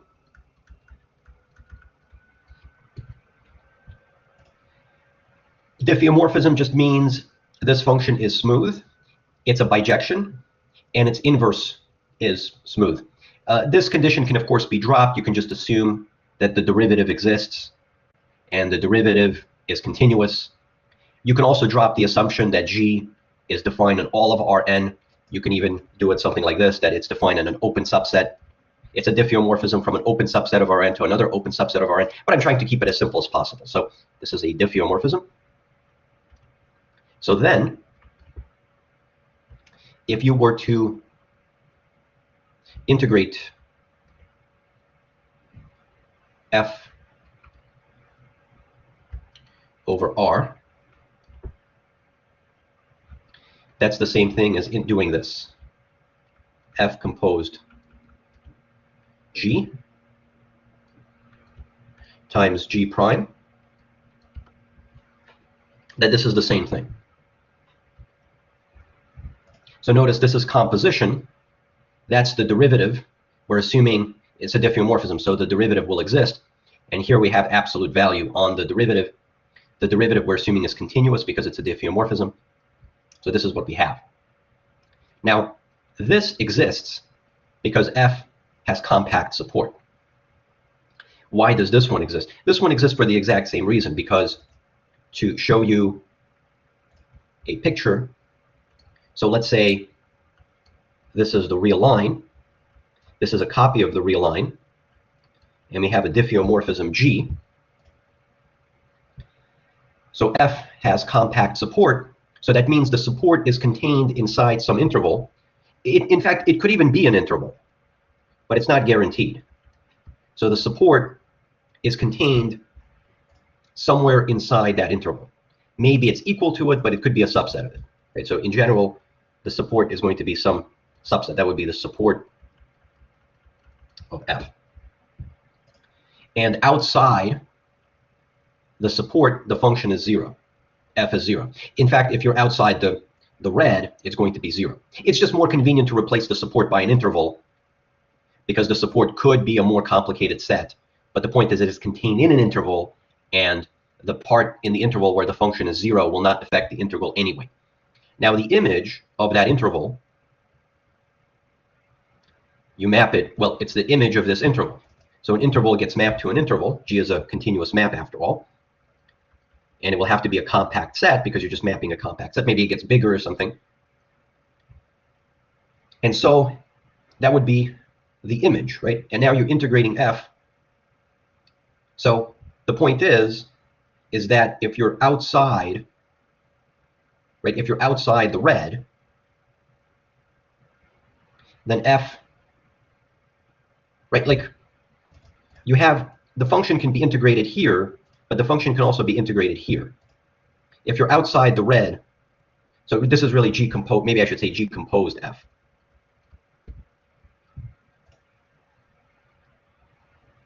So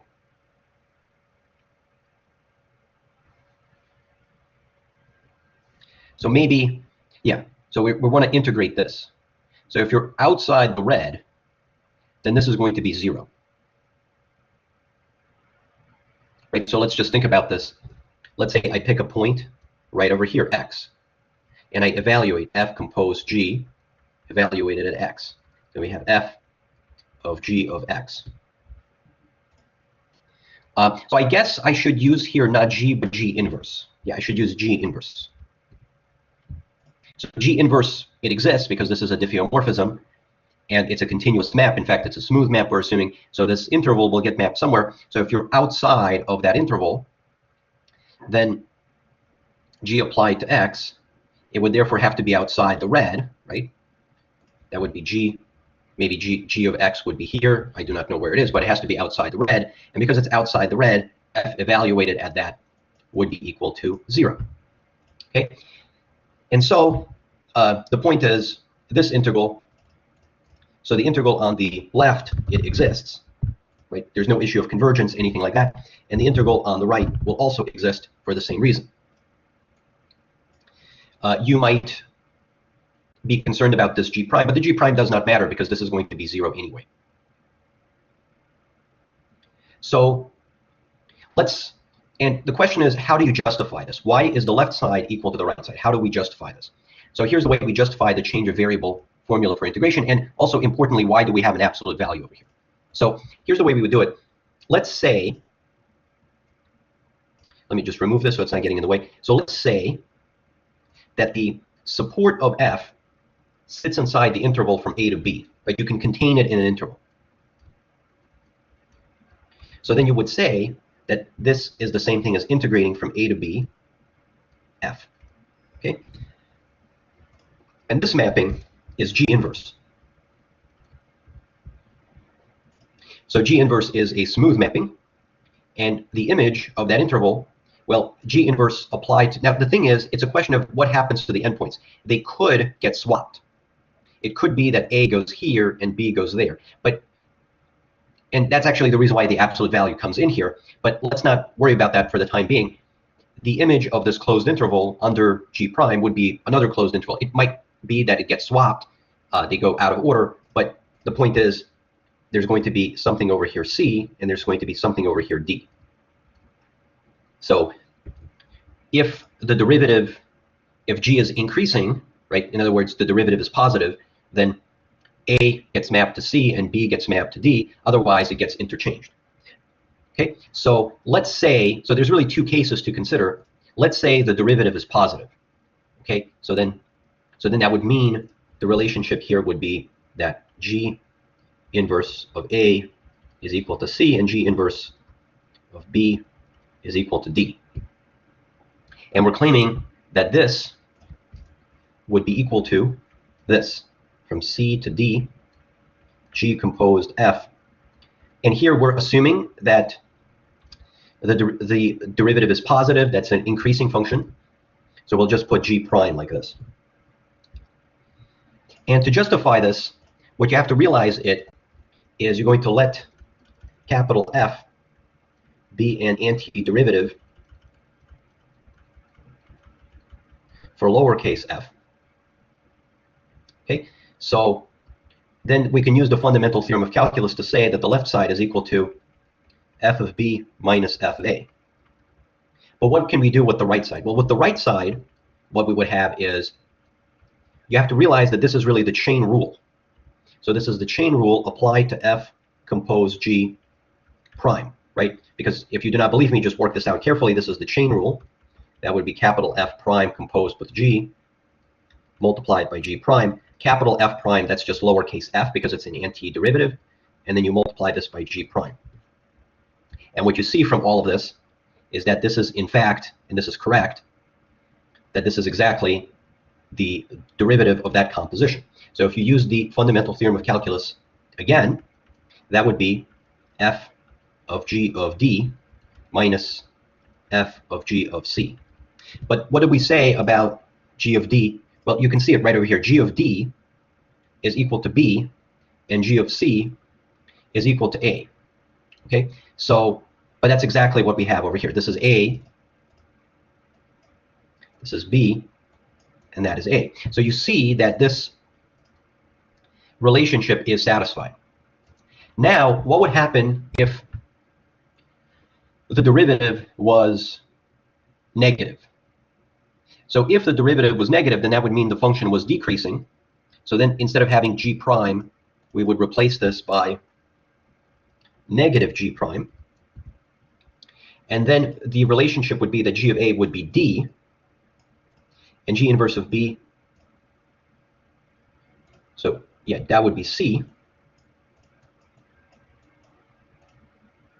Okay, we would have this, and then that would be the derivative of this composition, but there's an extra minus sign in front. And then that would be equal to negative. Now you use the fundamental theorem of calculus, so that would be F compose G at D minus F compose G at C. So that would be negative of F of G of D minus F of G of C, like this. But we said that this time G of D is rather C, and G of C is now B. They get swapped. But that's good because you have a minus. Oh, I'm sorry. I meant to say this is supposed to be A. Sorry about that. But you have a minus sign in front, so when you push the minus sign inside, it corrects it, and you get the same result from the fundamental theorem of calculus. And so what we see here is that this relationship is satisfied. That not only do these integrals exist, the fact that they exist is not really surprising because we have compact supports, but it's the fact that the integral on the left can be rewritten like this. This is what we call the change of variable theorem, and in like first semester calculus, this is the nonsense that you do when you take the letter x and you replace it by the letter y, and then you do that differentials where you write like dy over dx and you move them around. That's basically like a more formal justification for what you're doing over here. That this is the change of variable theorem in the one-dimensional case, and this is actually true in the multi-dimensional case as well. That the way this would go is, suppose you have a smooth function of n variables, but it's real valued, and the support is compact, and G is a diffeomorphism, but this time it's going to be a diffeomorphism from Rn to Rn. This is why you kind of call it change of variable, because you think of f, right? I mean, the intuition here is this is like f of x, where x is an n vector, and here the idea is this is f of g of x, but g of x, right, it transforms the x vector into a y vector, and so you're getting like f of y. That's sort of like your new variable, and that's why you call it that's why you call it change of variable. That's kind of symbolically what you're trying to say, but more formally what you're saying is that if you integrate f over, this should be Rn, this integral exists because f has compact support, and here you're integrating over Rn. This integral also exists because of compact support. And here, instead of g prime, you just generalize this. So here you would have the Jacobian instead. So you would write over here, this would be g prime, and you take the determinant of that. Or if you prefer, maybe you can just say j of g, the Jacobian of g. And it's the same idea. If you've taken like a multivariable analysis course, you've probably, well, you definitely would have seen this. This is the change of variable formula for multivariable integration. It's sort of the exact same idea. You just replace the role of the derivative with the Jacobian. So this is what you have. It's just harder to prove, though. Proving this in higher dimensions, even though it is motivated by what happens in the single dimensional case, it is trickier to prove because integrations become more difficult in higher dimensions. But the idea still goes through just fine. So this is going to be some preliminary stuff that we need to know before we're about to discuss how we integrate over manifolds as opposed to integrating over chains.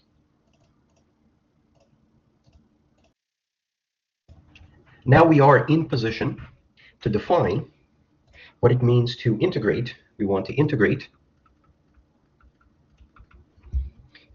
an n-form where x is an n-dimensional manifold, and we want to define what it means to integrate omega over x. This is a little bit different from integrating over chains, but this is a different type. So let's just say this is a different type. This is where you integrate over the manifold itself as opposed to a chain that sits in the manifold. Now here you will have to notice that the dimension, the degree of your form, this has degree n, and the manifold on which you integrate over has dimension n. So here they have to match. When you integrate over chains, the dimension of the chain has to match the dimension of the degree of the form, but the manifold itself could be of arbitrary dimension. The other thing that we should say is we're going to assume that X is a compact manifold. It does not have to be compact. You could be a little bit more general than that. But for the sake of simplicity, we're going to assume it's compact, because if it's just a manifold in general, there might be issues of this being like convergence and all that stuff, and things blowing up to infinity. We're going to assume it's a compact manifold. And furthermore, and this is not going to be clear, but it's going to be an orientable compact manifold. And this at the moment is not clear. Why do you need it to be orientable? When we talked about integration on chains, the manifold does not need to be orientable. But when you integrate over the manifold itself, it has to be oriented. So because it's compact, we can assume that it has a finite atlas. Because if you have an atlas, you only need a finite number, right? You have a covering of X by the charts, but it's compact. You only need a finite number. So we can assume, so we're going to assume that we have an atlas. We have an oriented atlas. This is our oriented atlas. And that the indexing set is finite because of compactness. So this is going to be the setup. Maybe I should also indicate that it is possible. We're not going to do this. It is possible to generalize this to manifold with boundary. So as we mentioned, that sometimes when we work with manifolds, there's a very similar notion, but it's a little bit different. We talk about a manifold, and then there's something a little bit more general called a manifold with boundary that we also sometimes care about. But we never really formally define what a manifold with boundary is for the sake of simplicity, so I do not want to go there. But just keep in mind you could generalize what we're about to do. So how do we do this? So first, what I would like to do is first, let us define what is known as the support of the form itself, the support of the form. And this is going to be some subset of X. So just like we talk about a support of a function, here we're going to talk about the support of an n form. So that's what I want to start with first. This is sort of going to be the relevant part of the form that we're going to care about. Now, the question here is, how do we define this? Well, as is the case, when we work on a manifold, we bring everything back to the charts. So omega is a collection. This is just by definition. It's a collection of Euclidean charts where each omega lambda is, this is in, it's a n form. So this is an n form on Rn.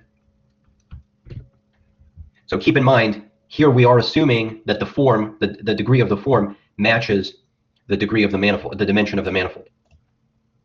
So every single one of these, when you write them out, it would be some function like f. And then you're using n differentials. So it'll be something like this, dx1, dxn. And so you can define the support of omega lambda to just be, this is like a reasonable way to do it, to just be the support of this function. So this is a smooth function defined on Rn, and that would just be the support of that function.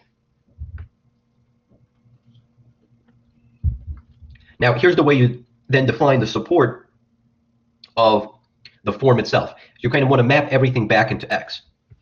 So then this is the reasonable way to do it. So then we're going to define the support of the form to be, so this is by definition, we're going to take each of these, we're going to take the supports of each of the Euclidean forms. So these are the ones that are living on the charts. And we're going to map them back into our manifold by using the chart itself.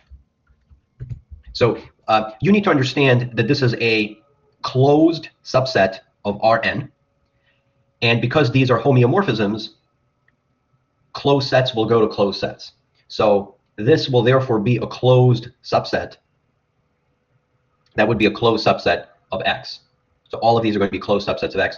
And then you're going to take the union of all of them, right? Because it's just the union of all of the charts.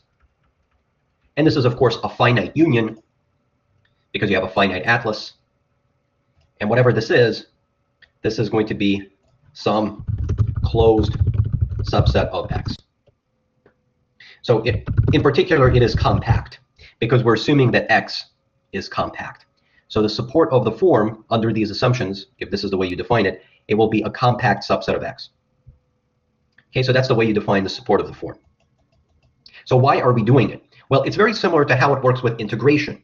When you integrate a function, the only part that matters is the support of the function, right? The non-zero part is the part that matters in an integration. So when you're going to define integration over this form, so let's just go all the way up here and see what we're trying to do. We're trying to define what it means to integrate this form over that manifold. It's the support of the form that will matter for us. So for simplicity, in a very similar way to what we did with chains, so for simplicity, we will assume that the support of this form is, now it has to be a compact, right? It's a compact subset of X, is entirely contained in a chart. This is like analogous to what we did when we talked about integration on curves. We assume that the image curve sits inside a single chart. So that's what we do here. So let's say that the support of this sits inside the lambda chart. Okay, so that's what we have here. So maybe draw a picture. This is like our torus. Okay, let's say this is the support. Okay, that represents the support of our form, and it sits inside a chart. So there's an Rn, there's a phi lambda, like that, and that's the support. So what we do next is kind of bring it, I mean, if you map it back, you'll have some compact set right over here, right? You'll have some compact set. When you bring that back, this is, of course, a homeomorphism, so a compact set will go to a compact set. Okay, so that's what the support would be. And then we define that the integral, so this is the way we integrate over the manifold. So the way we integrate over omega, we just go back to Euclidean coordinates. We go back, this is the corresponding, we're going to pick the way omega is represented by in the lambda chart.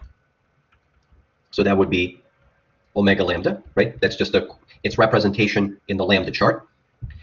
And then we're going to integrate this over Rn. And, well, what does this mean? Well, the meaning of this is, I mean, you can go back up here. Like, how does an n form look like on Rn? It's a function followed by differentials.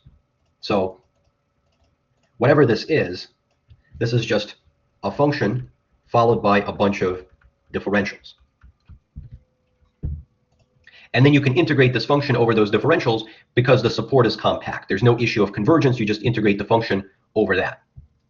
If it makes you feel better, you can, of course, enclose. So maybe to make this picture a little bit bigger, this is Rn. And because that is compact support, you can enclose it in a rectangle. In a rectangle of finite volume. And then you would just integrate that function over that rectangle. And you integrate this as an iterated integral, that you have n variables and you just integrate along each of the sides of the rectangle. So this is the way that it works. This is under the assumption that the support sits completely inside a single chart.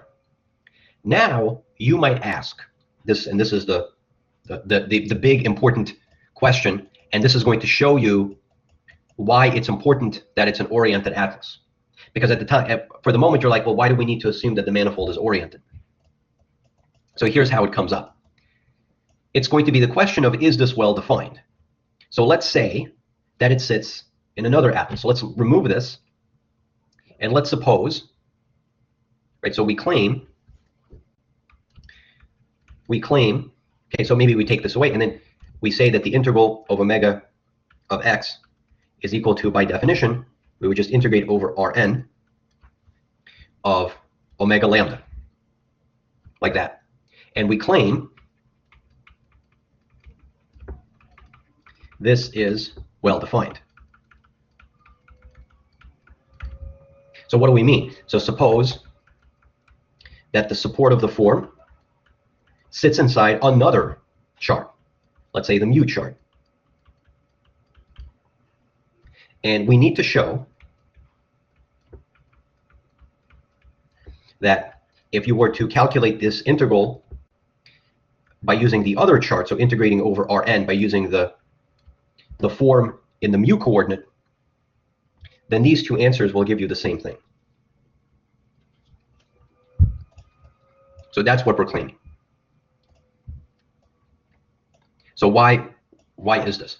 So this has to do with the fact that we have to go back to coherence again. So here's what it has to do with. Let's draw this. So this is Rn. This is Rn. This is our topology. This is our manifold X, and we have a form on this chart, which we're calling this form omega lambda, and then we have a form on this one which we're calling omega mu. Then we have a homeomorphism onto an open subset, which we call phi lambda, and then we have a homeomorphism here, which we call phi mu. And we have change of coordinates, which is phi lambda composed with phi mu inverse, like that. And as we remarked, we're assuming the support sits inside one chart. So this is like so you pull back the support here, but you can also pull it back here. These are compact sets right over here. Now, omega lambda is defined on all of Rn, not just on this. It's just defined. But when you go outside of it, omega lambda becomes 0. When we say the form becomes 0, what we really mean to say is the function in front of the differentials becomes 0 outside that region. Okay, so now what's the relationship between omega lambda and omega mu? By coherence,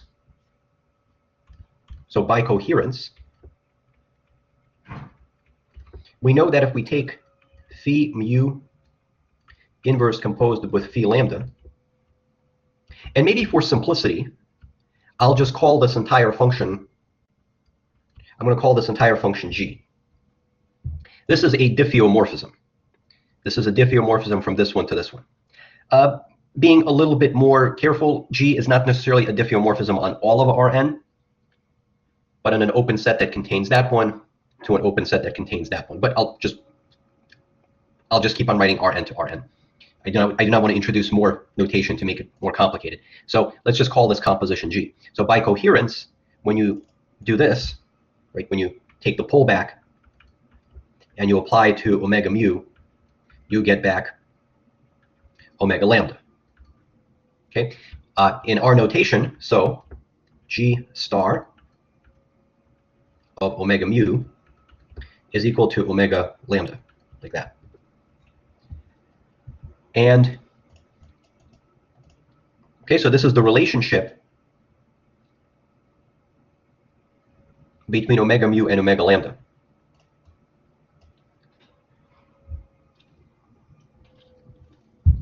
Now, let's say that, so let's write out omega mu. So omega mu, when you write it out,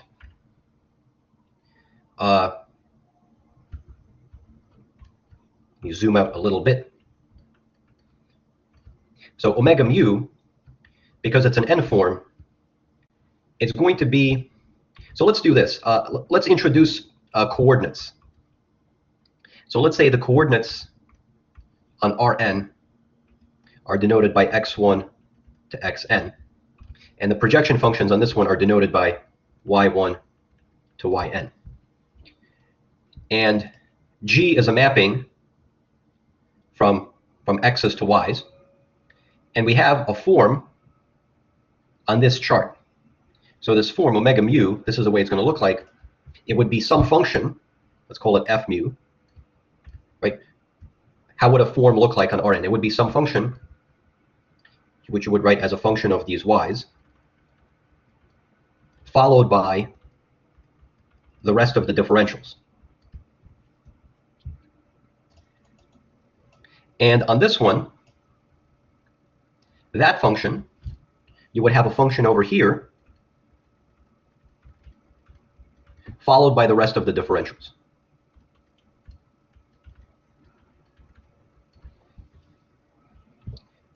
So the question becomes, what's the relationship between these two functions? This is coherence. When we apply the pullback operation to this form, we get back to the other form. But how does the pullback operation work? So the way the pullback's going to work over here is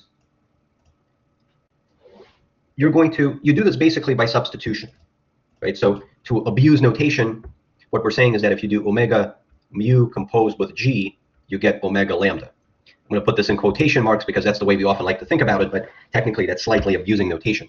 But symbolically, what this would mean is if you take the form in the mu chart, which is this, you're going to replace all of the y's by x's. So this function gets replaced by composition. So you're going to end up with f mu composed with G. That's what you end up over here. And then you're going to apply the differentials to each of the component functions. So you're going to take the first component of G and differentiate it. So you're going to take the exterior derivative of the first component of G, and then you will wedge that with the exterior derivative of the second component function, and so on. Right? That's the way you would do it. And right, this is what you end up doing. And now if you work this out, okay, so this would be f mu composed G. Now you're going to differentiate the first component function. So when you differentiate the first component function, you will get differentials in terms of dx1 to dxn. But how do you take the exterior? How do you do exterior differentiation? So you would differentiate g1 with respect to x1, dx1, and then you would do dg1 dxn, wedge, right? Then you do the same thing with the second one, and then you do the same thing with the last one. And with the last one, you would have dgn dx1 plus dgn dxn. And now you have to multiply all of these differentials out. Now you have to be careful that when you wedge them, there's no repetition. So like for instance, maybe you can take the first one, you can take the second one, you can take the last one. And that would be the positive sign because it's dx1, dx2, dxn. So it follows the correct order, right? It follows the correct order and so on. But if you work this out, you will realize that this is basically like a list of n things followed by a list of n things followed by a list of n things. You basically have a matrix over here, and this is just the determinant, right? You're just doing the determinant. So in the end, what you're getting is this is f mu composed G, and then you would have over here the determinant of the following matrix, where you're taking the ith component function and you're partially differentiating with respect to the jth projection function, and in the end you have all of the differentials at the very end. This is exactly what you're getting. But if you look at this, this is just the Jacobian, right? The determinant, this is the derivative matrix, the Jacobian, and then you're taking the determinant of that. So you can therefore say that in the end, you're getting that F mu composed G. This is the Jacobian of that transformation, that the change of coordinates G, followed by all of these differentials at the very end.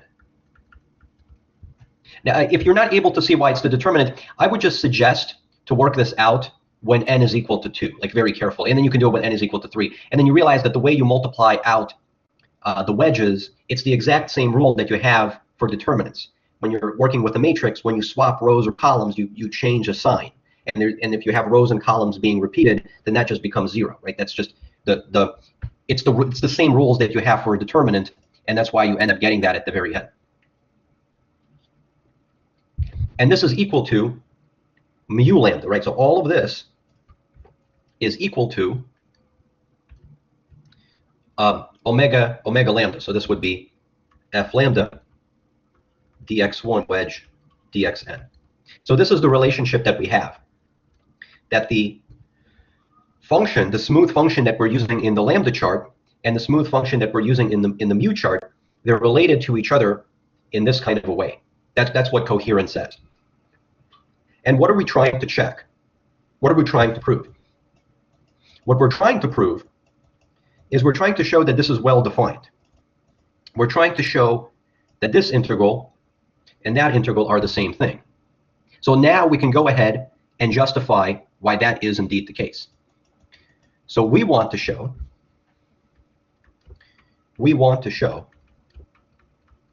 that when you integrate omega lambda, that's the same thing as integrating omega mu. But omega lambda, here you're just integrating this function. This is f lambda. And you want to show that's the same thing as integrating.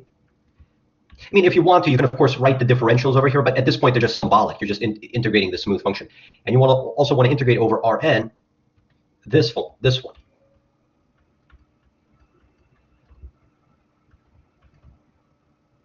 Oh, I'm sorry. This is f mu, like this. So why is this true? Well, f lambda is equal to this. So let's replace it. So we can replace this one by f mu composed with G times the Jacobian of G. Now, this is equal to, and this is the change of variable theorem that we talked about in the preliminary stuff leading up to this, that the change of variable theorem says that if you have absolute value, then that would be equal to the integral over Rn of f mu, right? This is the change of variable theorem. But in the change of variable theorem, you have presence of absolute value. But look at that. These are now equal, right? These are now equal. And that's why it shows you that it's well defined. So the crucial point here is, why do we have absolute value? So the reason why we have absolute value over here is we are assuming that our atlas is oriented. Therefore, the Jacobian of each change of variable, change of coordinates, right? Change of coordinates map is positive. That is exactly why you need the atlas to be oriented, because without it, you cannot conclude this, because all you're getting is that this function is equal to that. But when you use the change of variable theorem, you must know that it's not the Jacobian, it's the absolute value of the Jacobian. But you know that you can put in the absolute value precisely because we have an oriented atlas. And so this calculation that we get is therefore equal to this. And that is why all of that works out in the end. This is why this is well defined.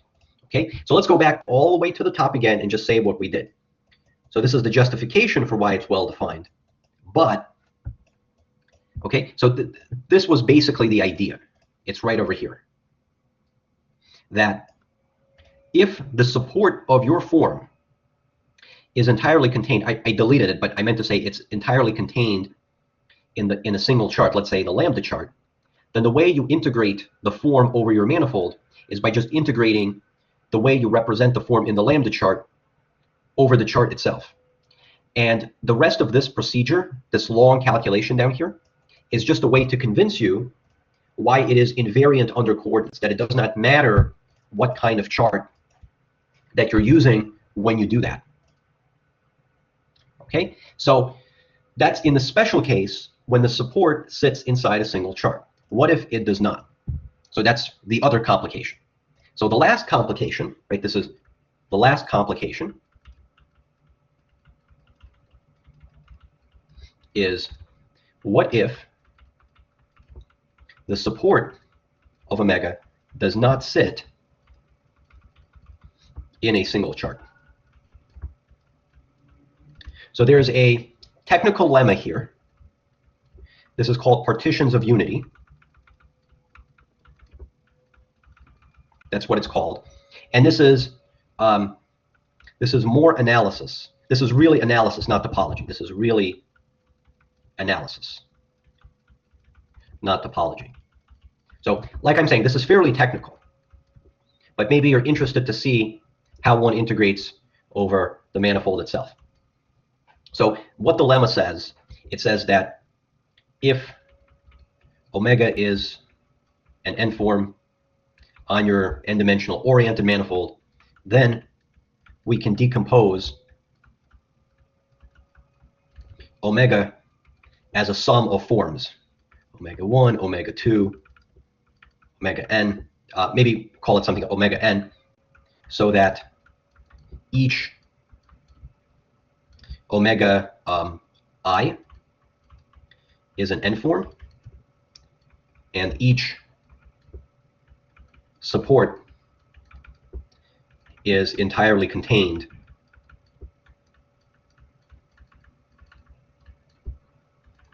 in a single chart. So we reduce everything back to the special case. And then the integral over that form, it would just be the sum. So you would just do the integration over each of the pieces, and you would just add them up. So you have to justify the lemma, why this is even possible in the first place. But then, of course, and furthermore, this is well defined, and it does not depend on how you decompose. If you decompose it in a different way and you do the calculation, you will get the same thing in the end. So basically, the whole point of here is if you have an n-form and you have a compact manifold that has an oriented atlas, then it is possible to define what it means to integrate a form over the manifold itself as opposed to just a chain. It's easier to integrate over chains, but sometimes, occasionally, one also wants to integrate over the manifold itself. So this is a different type of integration. It's more complicated. This one is not going to be as important for us, but for the sake of completeness, I just wanted to go over this and show you how one would do something like that. So if you're reading the Breadon book, for instance, you will actually notice that he talks about integration twice, and maybe you get confused and you're like, why is he talking about integration twice in two different ways? Well, that's because there's like two separate theories of integrations. It's whether you're integrating over chains and whether you're integrating over the manifold itself.